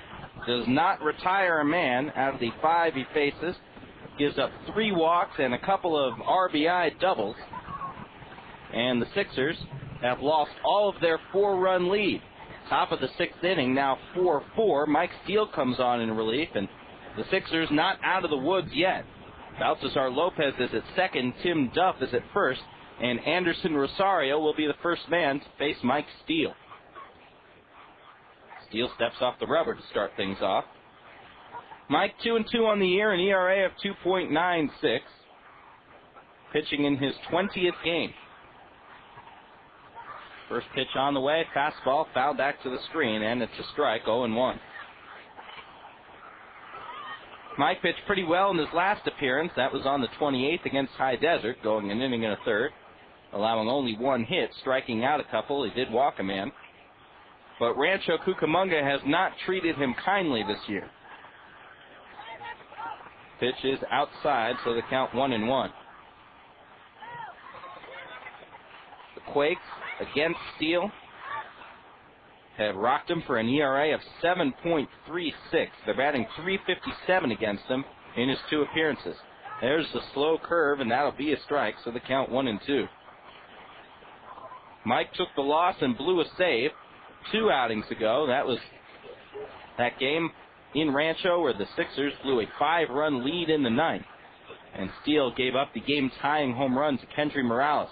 This pitch gets to the backstop. That's a wild pitch, and everybody moves up 90 feet. Lopez to third, Duff to second. And that's been a problem for Steele, his control. He's walked 15 batters in 24 innings, and that is his 7th wild pitch. Count now 2-2 to Rosario. Anderson only has one hit this year. Batting .091 coming in. He was hitless, 0 for 2 in the game. 2-2 pitch is fouled back up towards the luxury suites. And the count stays 2-2.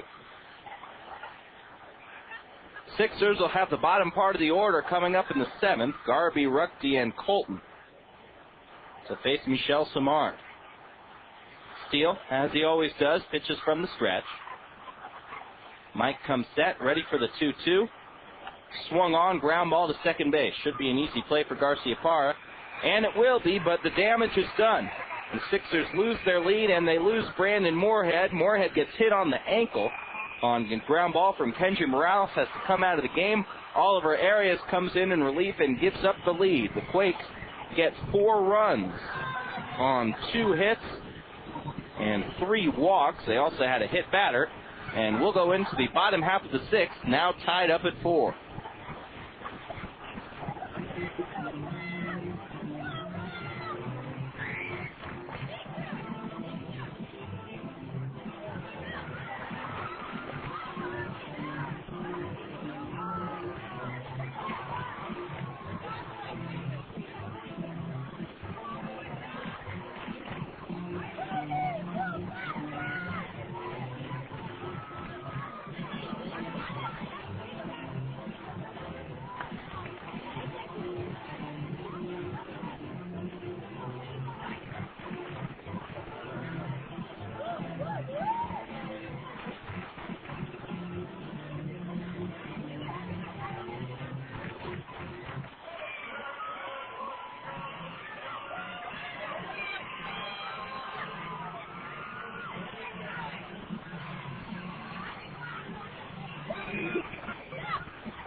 We'll see how the Sixers react now. They were up 4-0 going into the 6th. Now when they come to the plate in the same inning, they find themselves tied. They'll have Garby, Ruckty, and Chris Colton. B.J. Garby, with 2 swings of his bat, has accounted for 2 of the Sixer runs. A pair of solo homers over the left field wall. First pitch from Michel Samard way inside, and it hits Garby. Looks like on the leg.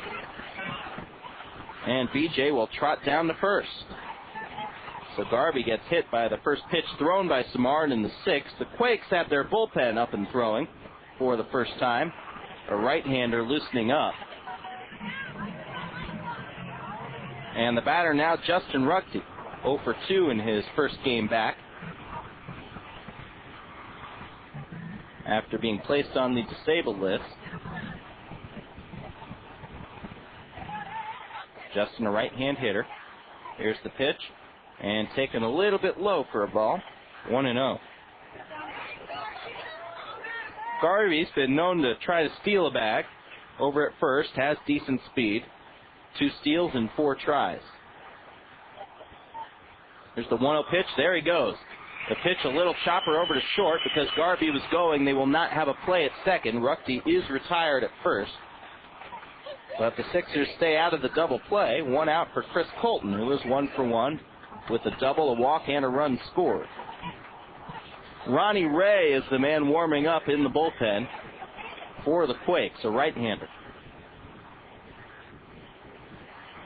Here's Colton now coming up in a key opportunity. man in scoring position and only one out. First pitch swung on and a high pop fly in the right center field. Rosario there to make the catch. Garby's going to tag. No, it's a bluff. So that'll be the second out. Garby has to stay over at second. And here's Michael Garcia-Parra, who is 0 for 2 with a walk. Gar had a couple of hits in yesterday's game and a couple of RBIs. Matt Rogelstad is on deck. The Sixers got one each in the first and second, put up a deuce in the fourth, and only find themselves tied 4-4. These two teams have played it very, very close in almost all of their matchups this year.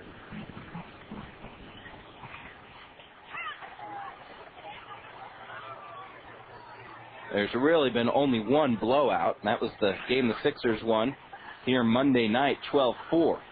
Pitch is down and away to Garcia-Parra. A ball and no strikes.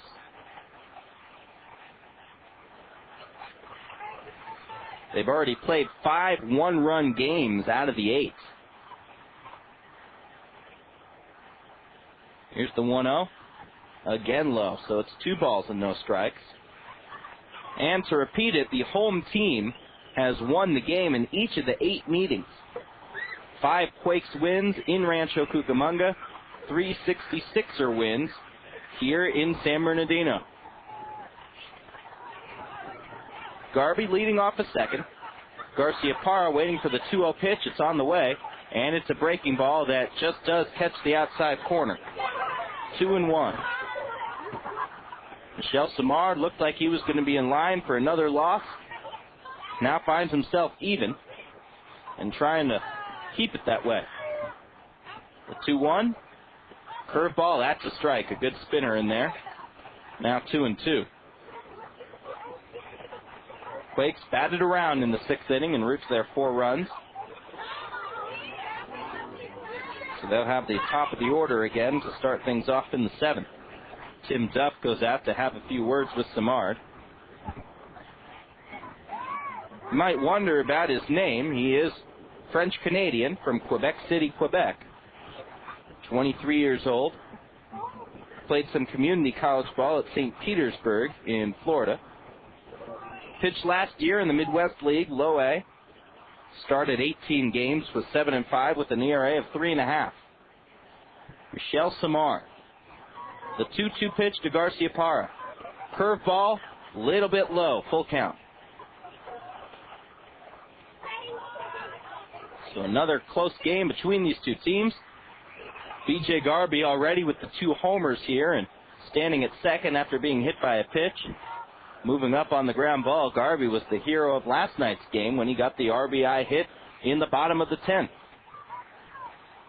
Samard comes set. The 3-2 to Garcia-Parra. Curveball lifted in the right field. Should be an easy play for Johnson. He backs up a few steps, and that will be the final out. So the Sixers get the leadoff man, but end up stranding him in scoring position. They've now left 6 runners in the game, and we'll go into the 7th, tied up at 4.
we move into the 7th inning. Stacia, Wood, and Morales will face Mike Steele. A 4-4 ball game. Stacia has struck out 3 times, all of those against Brandon Moorhead, so he's certainly glad to see the right-hander from Georgia back in the clubhouse. And here's the first pitch from Steele. This one fouled off the third base side, and the count now 0-1. Both teams with 4 runs on 5 hits. So walks and hit batsmen, wild pitches have played a big part of it. Next one from Steele goes outside, 1-1.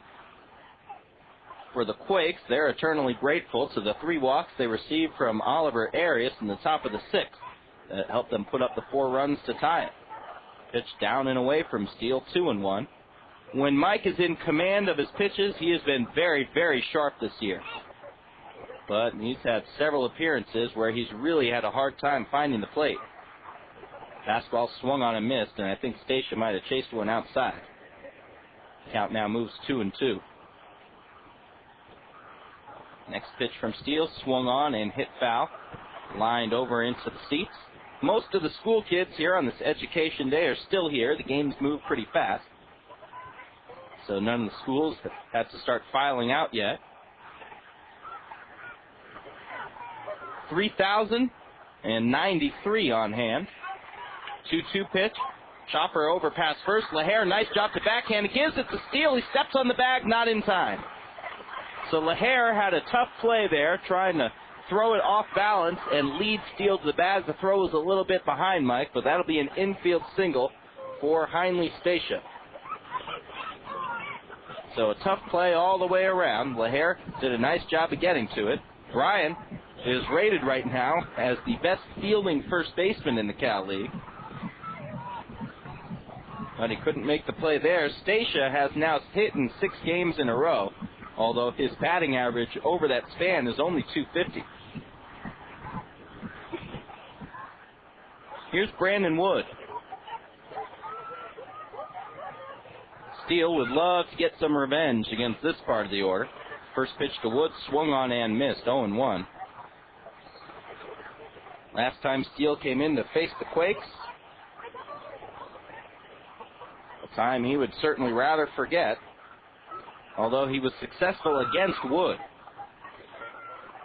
Throw to first base. Stacia gets back. To reset that scene, this is on the 24th of May. The Sixers were up 5-0, not up 5-0. They had a 5-run lead. It was 7-2 going into the 9th. Another throw to first. Stacia back.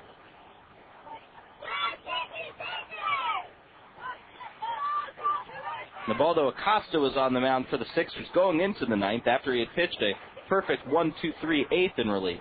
0-1 pitch. Wood drops down a bunt. That was a good one. It'll go as a sacrifice. The Steele makes the out at first. You certainly don't expect the leading home run man to drop down a sacrifice, but that's exactly what he did.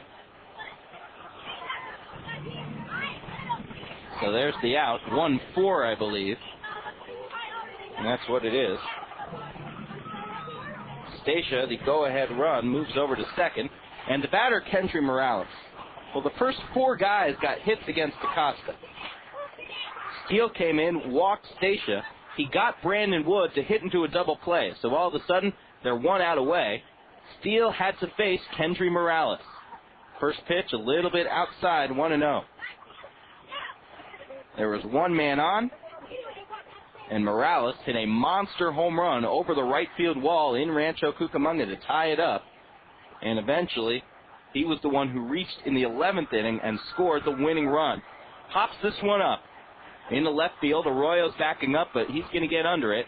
And Mike Steele gets Kendrys Morales this time. 2 outs for Matt Brown, who's had a couple of hits and 3 tries.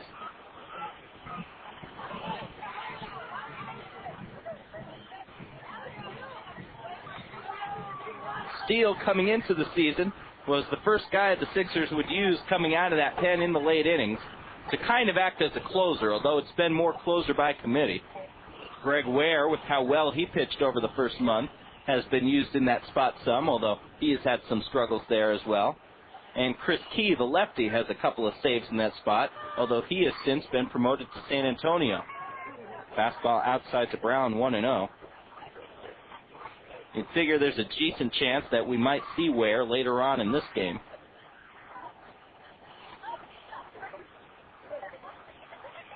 The Sixers have the most blown saves out of any team in the league, the highest blown save percentage.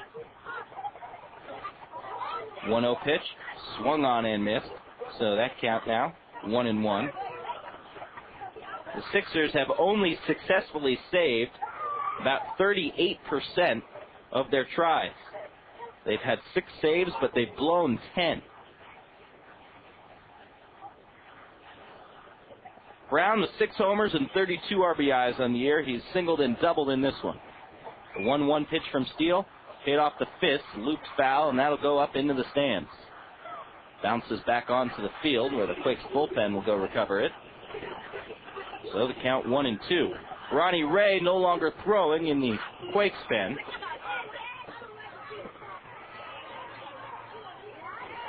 Michel Samard has made 92 pitches through his 6 innings. We'll have to see if he comes out for the 7th, when the Sixers will have Rogolstad, Jones, and LaHair. Here's the 1-2 pitch to Matt Brown. Steele looks at second, now comes to the plate. Fastball inside corner, strike 3 called. So Steele gives up the inside single to Stacia, but nothing else. Will go into the 7th, bottom half of the inning, 4-4.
Michel Samard's afternoon is done. He goes 6 innings, allows 4 earned runs on 5 hits. He walked 4 and struck out 2. He also hit a man, and he will give way to Ronnie Ray. So the bullpen's now in full charge of both of these games, and the relievers will be the pitchers of record. Ronnie Ray making his 19th appearance of the year. He's 1-1 with an ERA of 4.13. Closing batters are batting .281 against him. He's fought his control somewhat, striking out 24 and walking 18. And the first man he will face is Matt Rogolstad. Matt sacrificed in the first, walked in the third, and had an RBI double in the fourth. He takes the pitch outside, 1-0. Rogolstad will be followed by Adam Jones and Bryan LaHair here in the bottom of the 7th with a 4-4 tie. Next pitch to Rogie. This one fouled back, 1-1. We were talking about some of the Sixers' woes in the late innings of close games, and with another close one on hand, it gets you thinking about guys who are closers. Here's the 1-1 pitch to Rogolstad. This one high, 2-1. Jerry Krasnick wrote a pretty interesting article on the ESPN website talking about exactly that, closers, and why so many of them seem to be hurt early on in the season. 2-1, that one drifts high and away, 3 balls in the strike. Take a lot of wear and tear when you're a closer, and some of the most noticeable and biggest name closers are really struggling earlier on this year. There's a pitch in for a strike to Rogie, so it's now 3-2. Of course, there's guys who are also having big years. Next one to Rogestad, swung on ground ball up the middle. Wood was shaded that way, goes back a second, throws off balance, and he gets Rogestad for the out, one away. That'll bring up Adam Jones, whose 10-game hit streak is on the line. He's 0 for 3 in this one. Guys having good years, Joe Nathan certainly for Minnesota. Trevor Hoffman has returned from some injury woes in the last few years and inching closer to 500 saves. Mariano Rivera has certainly come back after a poor start to the year. Justin Hermanson has an ERA of 0 over 21 innings. Here's the pitch to Jones, and it's taken low. In fact, skips up to the plate, 1-0. Brad Lidge from Houston, Chad Cordero of Washington, B.J. Ryan are all pitching well. But you look at Keith Folk of the Red Sox, has an ERA of 6.46. Hard ground ball to short. Wood dives to stop it. The throw to first is not in time as it pulls Lopez, or make that Morales off the back. That'll be an infield hit for Jones. Wood had to make a nice diving stop at short, and Adam Jones will keep his hitting streak alive and move it up to 11 games. So here's LaHair, 1 for 3, a single and a couple of strikeouts. Dan Kolb has struggled, and Danny Graves, who was an all-star last year as the closer for the Reds, is now being released. Here's the pitch to LaHair, outside, 1-0. And a number of closers are injured. Guillermo Mota of Florida just came back, but there's a pretty good list of pitchers who are on the DL. 1-0 pitch to LaHair, outside corner, 1-1. Armando Benitez and Chin-Hui Sao look like they're both out for the year from San Francisco and Colorado. Octavio Dittel, Troy Percival, and Brandon Lyon are all in the DL. And it got Jerry Krasnick to thinking why closers seem to have such a higher rate of attrition as compared to maybe middle relievers. LaHair steps out for a moment, now climbs back in. Closers, if you think about it, will often pitch 3 or 4 days in a row, where most other relievers might not. 1-1, a pitch out, Jones going nowhere. So it will just be ball 2. Maybe a left-handed specialist might come in and pitch a few days in a row, but he's often only asked to face 1 or 2 guys, where a closer will have to go the full inning. The 2-1 to LaHair. Instead of throw to first, Jones back standing up. A good case in point might be Keith Folk when you think about how often he's had to go. Since 1999, he has averaged 70 appearances per year and 87 innings each season. Here comes the pitch, and that is off the plate. 3-1 to LaHair. And then to top it off, Folk also had to make 11 postseason appearances for the Red Sox last year. And that really takes a toll on your arm. See what LaHair decides to do. 3-1, outside corner and at the knees, so the count now full. We'll see if they decide to send Adam Jones. Now remember, say your guy comes in to pitch 70 innings coming out of the pen. But that's not the only time he's having to get up there and throw, because he's got to warm up several times where he never even gets into the game. Here's the 3-2. There does go Jones. LaHair swings trying to protect the plate, and he fouls it into the Sixer dugout. Full count. Chris Antonetti is quoted. He's the assistant GM for Cleveland. He says, over the course of the season, the guy might pitch 70 innings, but depending on the manager and philosophy, he may be warming up in the pen 120 times. And that is more wear and tear on the arm. 3-2. Jones going again. Pitch, slow roller foul. That'll go right into the third base coaching box where Darren Brown will scoop it up and toss it to a kid up in the seats. For the most part, the stronger the bullpen, the less wear and tear on the reliever. For instance, you think about the Dodgers. And granted, Eric Gagne was on the DL for the first month, but with someone like a Yency Brazaban in there to set up, that makes a big difference. Because it means you don't necessarily have to use Gagne in every situation. High fly ball, deep to center field. Moving over is Rosario. It looks like he gets under it on the warning track. He makes the catch. Jones was going on the pitch. He thought the ball was going to drop in. He was all the way past second, has to run back to first, and he gets doubled up. Jones took off, and he thought the ball was going to be gone or off the wall. So when the ball was caught, he was just too far away. That is a crazy double play. It goes 8-4-3.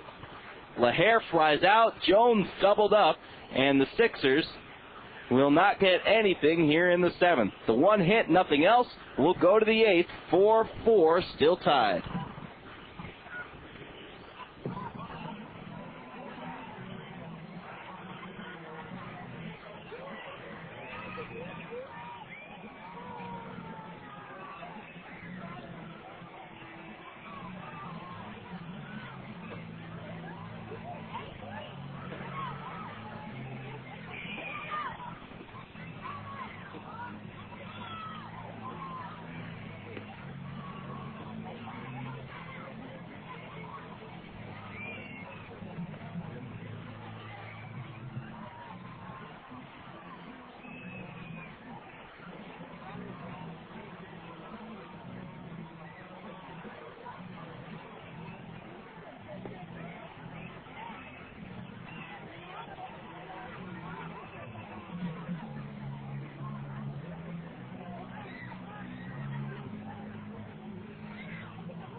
We go into the top half of the 8th inning. A 4-4 tie. Mike Steele on for another inning of relief. He's gone an inning and a third thus far. He'll face Matt Pauley, Ben Johnson, Baltazar Lopez. Game all tied up. Here's the pitch outside, 1-0. Pauley is 0 for 2. A couple of ground outs to Garcia Parra. He walked and scored last time up. Steele into the delivery, and here's the pitch. Little line drive to left. Arroyo backs up a few steps to make the catch. And there's one away.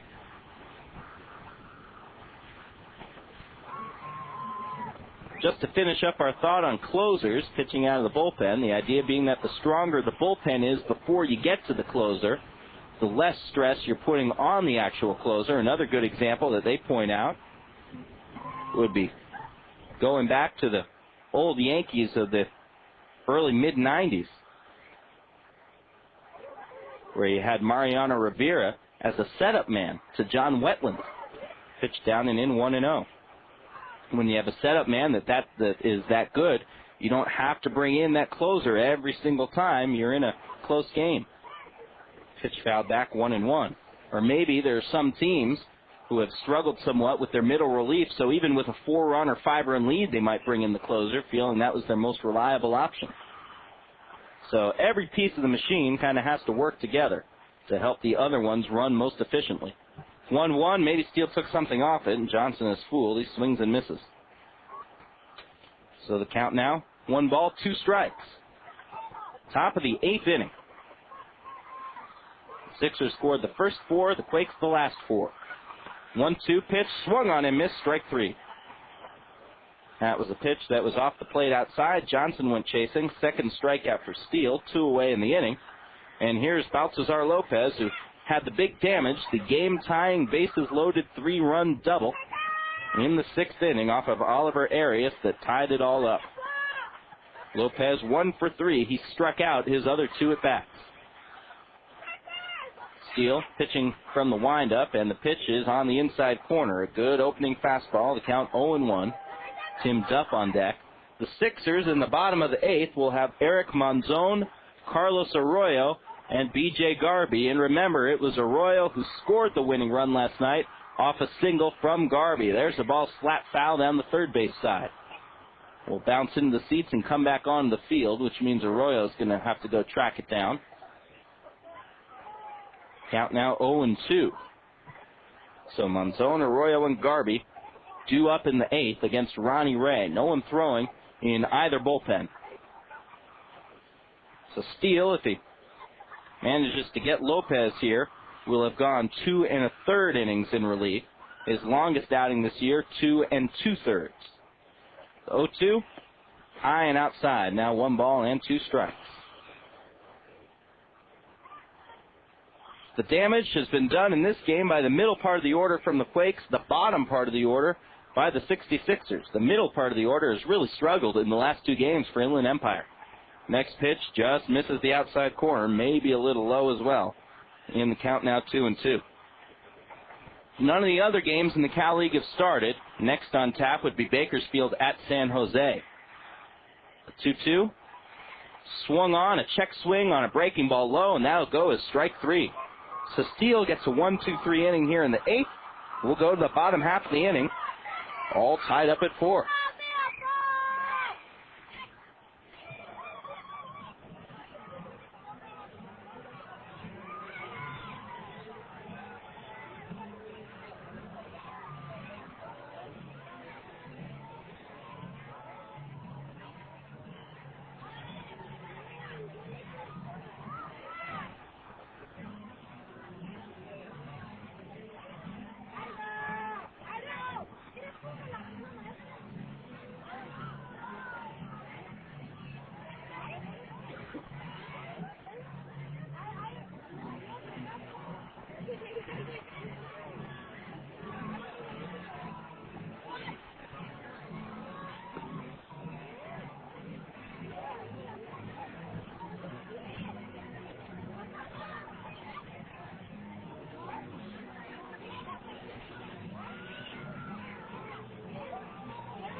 It's a 4-4 tie as we go to the bottom of the 8th inning.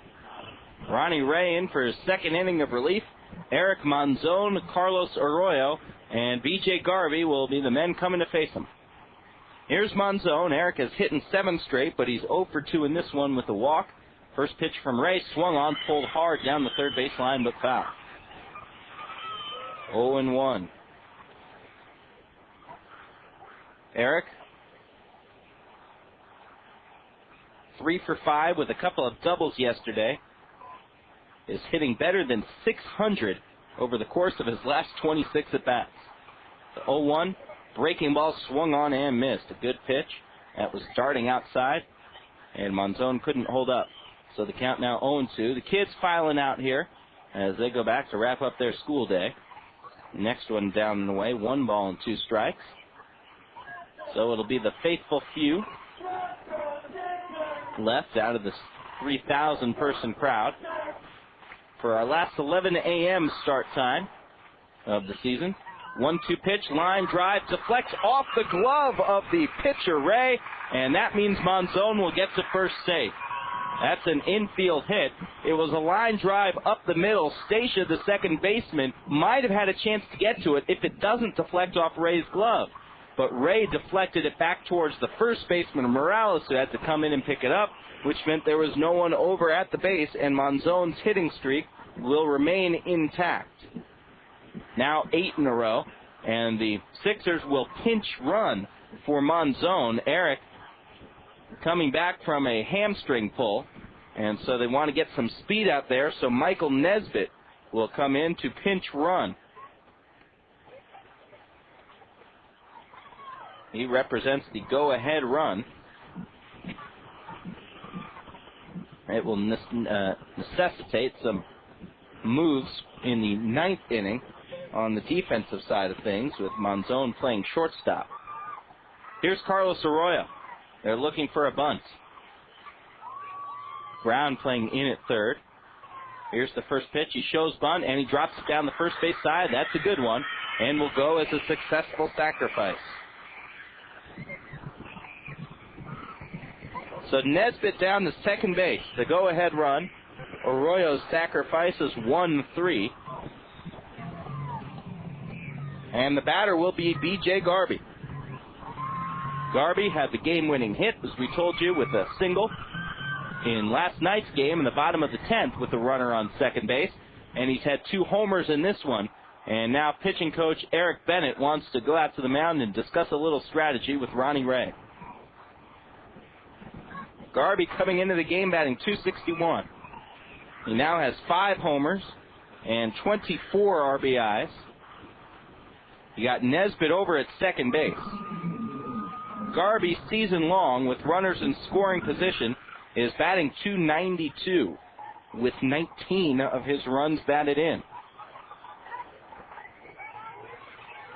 Bennett will head back to the dugout. The Sixers get their bullpen starting to throw.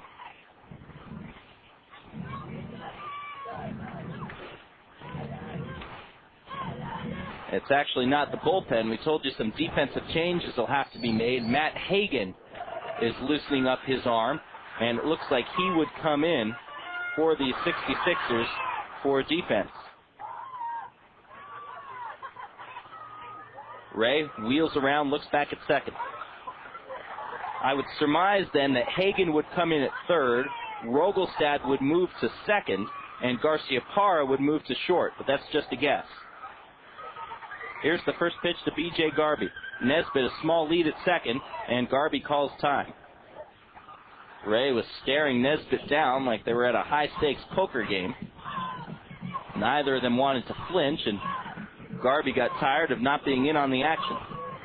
Now he comes back in.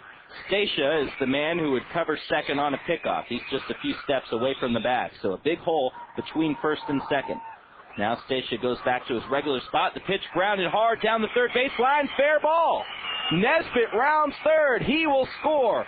Garby is into second, an RBI double. He's the hero again. The Sixers are up 5-4.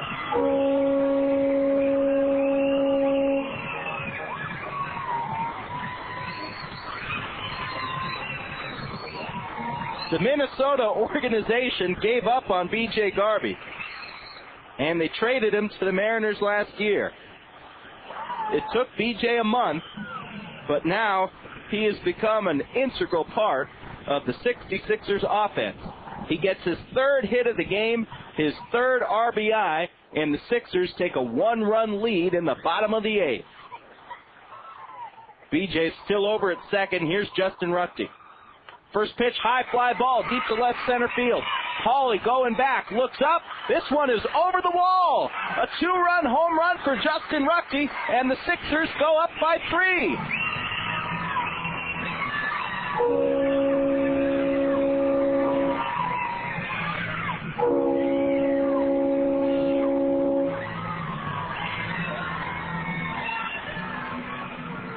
Justin Ruchte pounds. His first game back from the disabled list, and he welcomes himself back. His second home run of the year. He now has 11 RBIs. It is 7-4 Inland Empire. So they strike for 3 in the bottom of the 8th. Here's Chris Colton. Outside corner, strike 1. This reminds me of something Henry Cotto said when he was our guest on our pregame show earlier in the week. Here's the 0-1 pitch to Colton.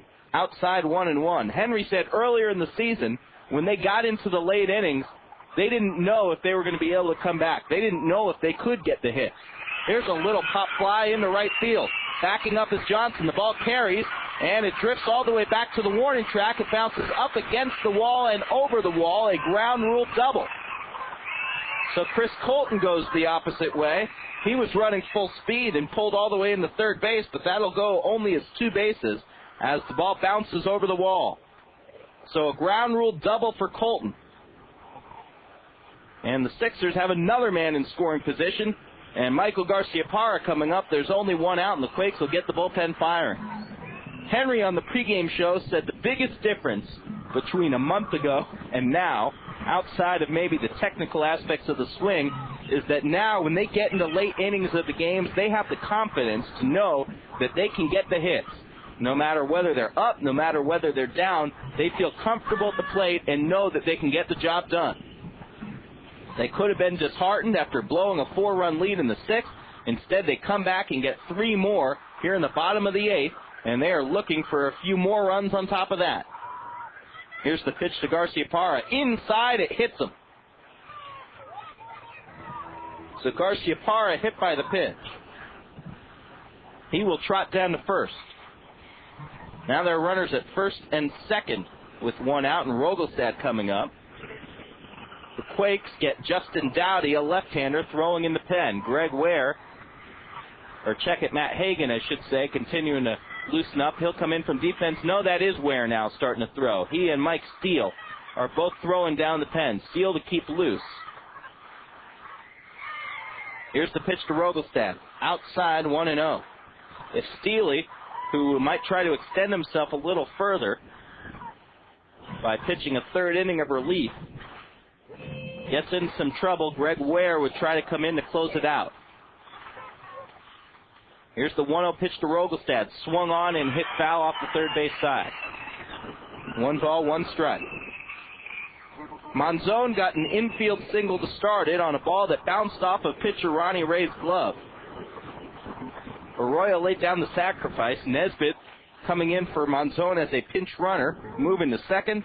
Garvey doubled him home. Ruckty hit a home run to bring in 2 more.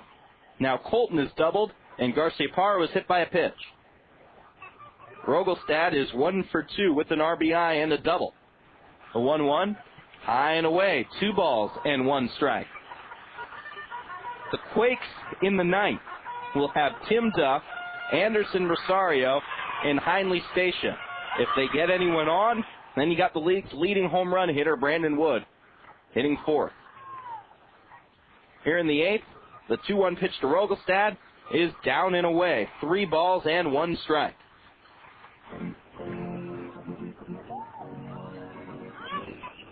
Rogelstad with 27 runs batted in on the year. Ware continuing to loosen up his arm for the Sixers. Ray looks back at second. Pickoff try. Colton dives back safe. Brandon Wood tried to sneak up behind Colton, but Chris read the move pretty well and gets back in there. Count remains 3-1. Catcher Tim Duff comes out and flashes a few signals to his defense. They're playing at double play depth to try to get out of the inning. The outfield playing shallow and left and slicing that the other way. Here's the pitch, a little line drive. Wood is able to catch it at short. No play at either other base.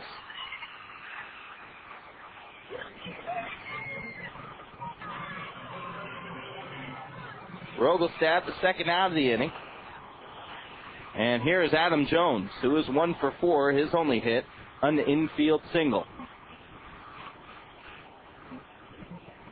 Ty Boykin's going to come out. It looks like that is going to do it for Ronnie Ray. They're going to make a pitching change, you'd imagine, to bring in the left-hander, Justin Dowdy, to face Adam Jones. So we're going to take a break.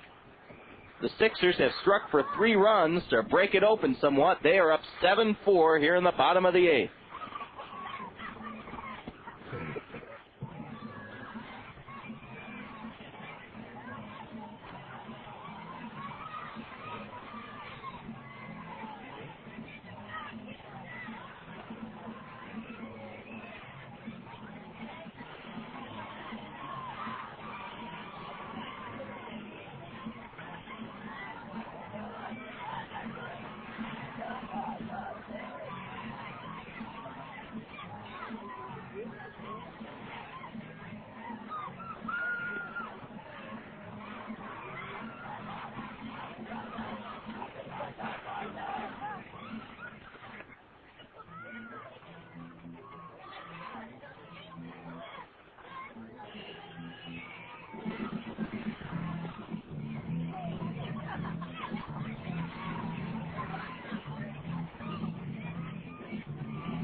The Inland Empire 66ers showing some heart here as they try to get their season-high 6th win in a row. They jumped out to a 4-0 lead through 4, only to see Rancho Cucamonga erase it with one big inning in the 6th to tie it up. But now the Sixers have struck for 3 in the bottom of the 8th inning. The new pitcher is left-hander Justin Dowdy, who's 2-0 with an ERA of 6.18, and he is brought in to face the right-handed Adam Jones. First pitch is an off-speed one down in the dirt, blocked by Duff, and the count 1-0. Chris Colton still over at second base. Garcia Parra at first with 2 outs. Here's the 1-0 pitch to Adam Jones. Dowdy delivers. Swung on and missed. A fastball, and Jones took an off-balance swing at it. Count now 1-1. A win by the 66ers here would push the Quakes into last place by 4 games. That's how far away from everyone else they would be. Meanwhile, the Sixers would get their 6th win in a row, their 12th out of the last 15, and their 7th win in a row here in San Bernardino. The 1-1 breaking ball outside, 2-1. The Quakes have lost 9 of their last 11 and are 8-20. Since the last time these two teams met and the Quakes swept the Sixers. On the road, the Quakes have only won 2 out of their last 17.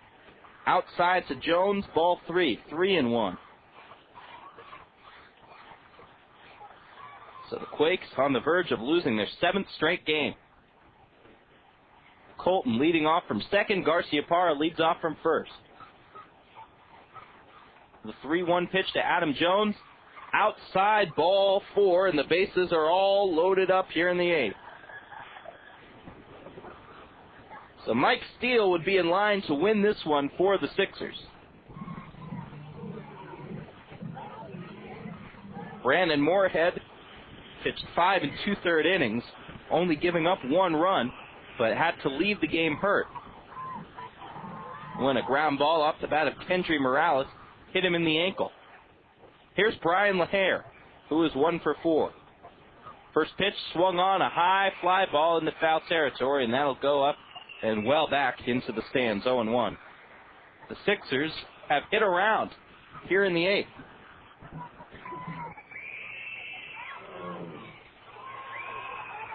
This is the 5th time, or make it the 6th time they have hit around in the course of the 6 games on the homestand. Next pitch to LaHair is a strike, 0-2. They've done it in 5 out of the 6 games. LaHair's already struck out twice in the game. Dowdy comes set, the 0-2.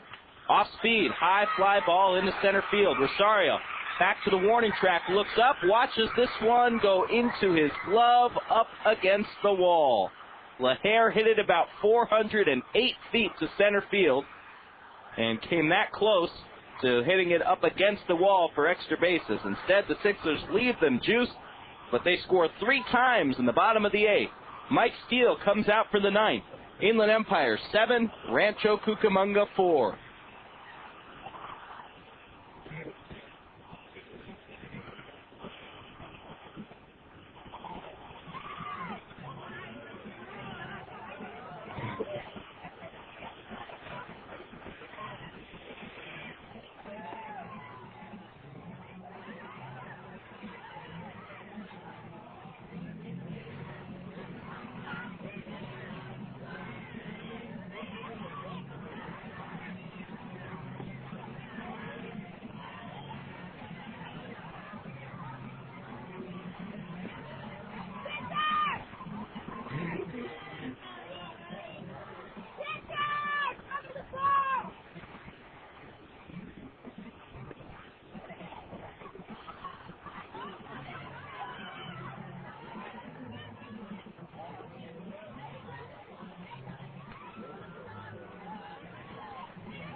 We go to the top of the ninth. The Sixers, with 3 runs in the eighth, take a 7-4 lead over the Rancho Cucamonga Quakes.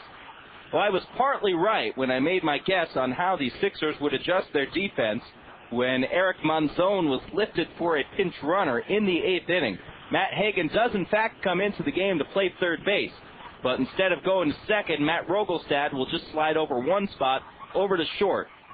Mike Steele is in for another inning of relief. The first man he faces is Tim Duff, and it's a first pitch fastball for a strike, 0-1.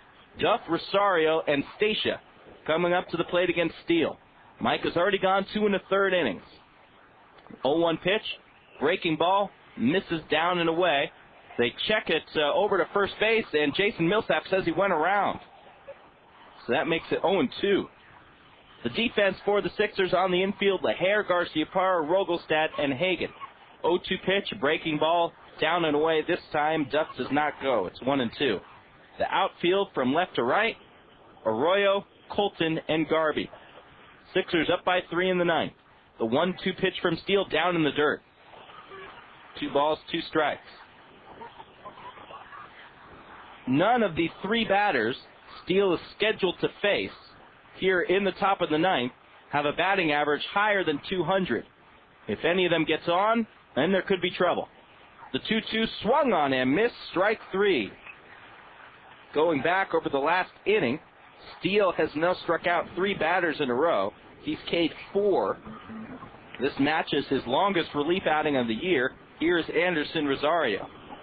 If Rosario or Heinle Stacia can manage to get on, then you've got Brandon Wood, who already has a late-inning game-winning hit against the Sixers, and Kendrys Morales, who has had a game-tying home run against Steele. Mike's pitch, this one lifted into right field. Garby drifts back. He looks up. He makes the catch, and there are 2 outs. The Quakes down to their final out. Greg Ware is throwing in earnest down in the bullpen just in case. Steele would be in line to get the win. Ronnie Ray would take the loss.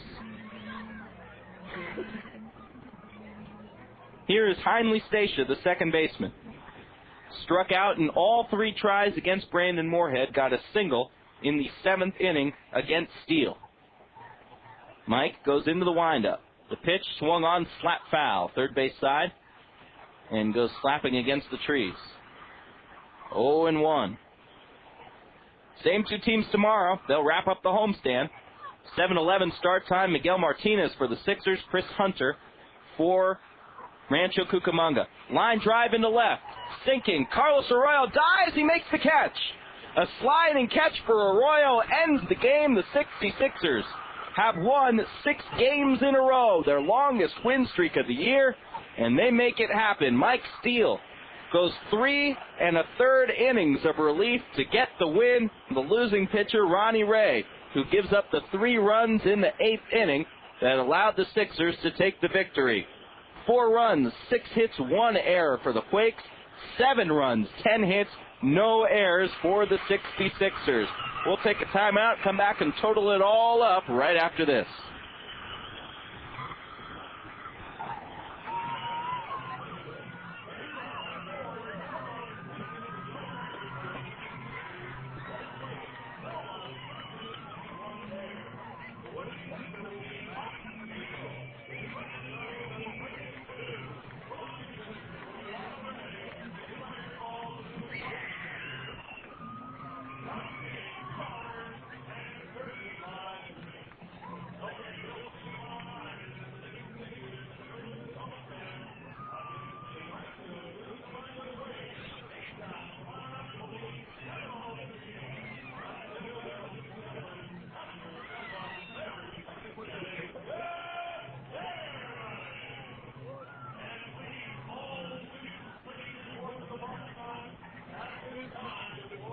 It was another good battle between the 66ers and the Rancho Cucamonga Quakes, although it looked in the first part of the game like the Sixers were going to cruise. Brandon Moorhead was pitching some outstanding baseball as he went shutout innings through the first 5. The Sixers got on the board first in the bottom half of the first inning, manufacturing a run. Michael Garciaparra walked. Matt Rogelstad sacrificed him to second, and on a wild pitch he moved to third. When Tim Duff tried to throw him out at third base, the ball got into left field, and Garcia Parra came in to score. That made it 1-0. B.J. Garby helped the 66ers out in the second inning with a solo home run. He did it again in the fourth. That made it 3-0. Still in the fourth, Chris Colton doubled later on, and then with 2 outs, Matt Rogelstad hit a double of his own to bring in Colton, and the Sixers were up 4-0. With Moorhead pitching well, it looked like that would be all they would need. However, trouble struck in the 6th inning. Moorhead got Stacia to strike out to start things off. He hit Brandon Wood, and then Kendrys Morales hit a ground ball back up the middle that hit Brandon Moorhead on his right ankle.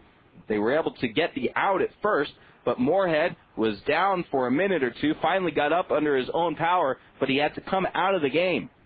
The Sixers brought in Oliver Arias out of the bullpen.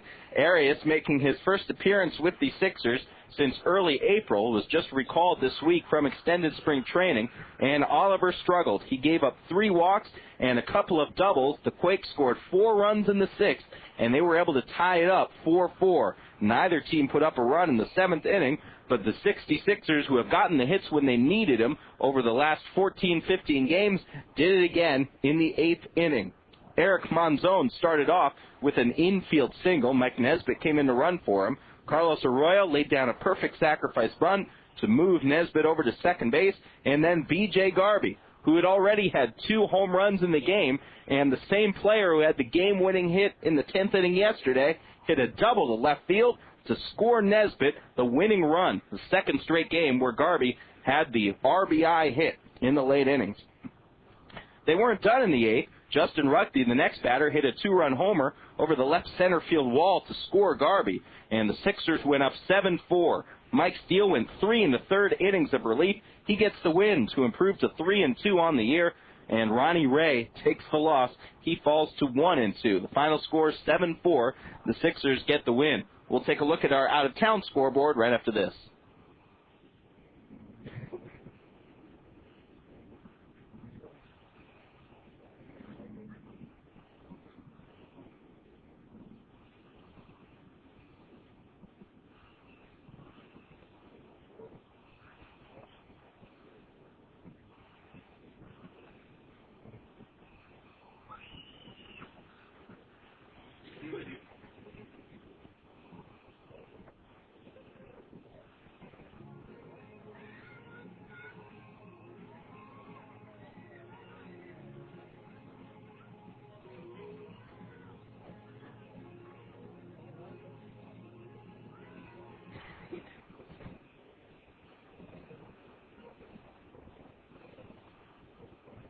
There is one other game going on in the Cal League at the moment. They are now in the 3rd inning up at San Jose. Bakersfield has gotten an early run, and they lead the San Jose Giants 1-0. Everything else will be tonight. Modesto will be playing down at Lake Elsinore. High Desert will be at Lancaster. Those, of course, the 2 games that will affect the 66ers. If Lake Elsinore loses, the Sixers will pull up at least another half game on first. At the moment, they are now 4 games out of first.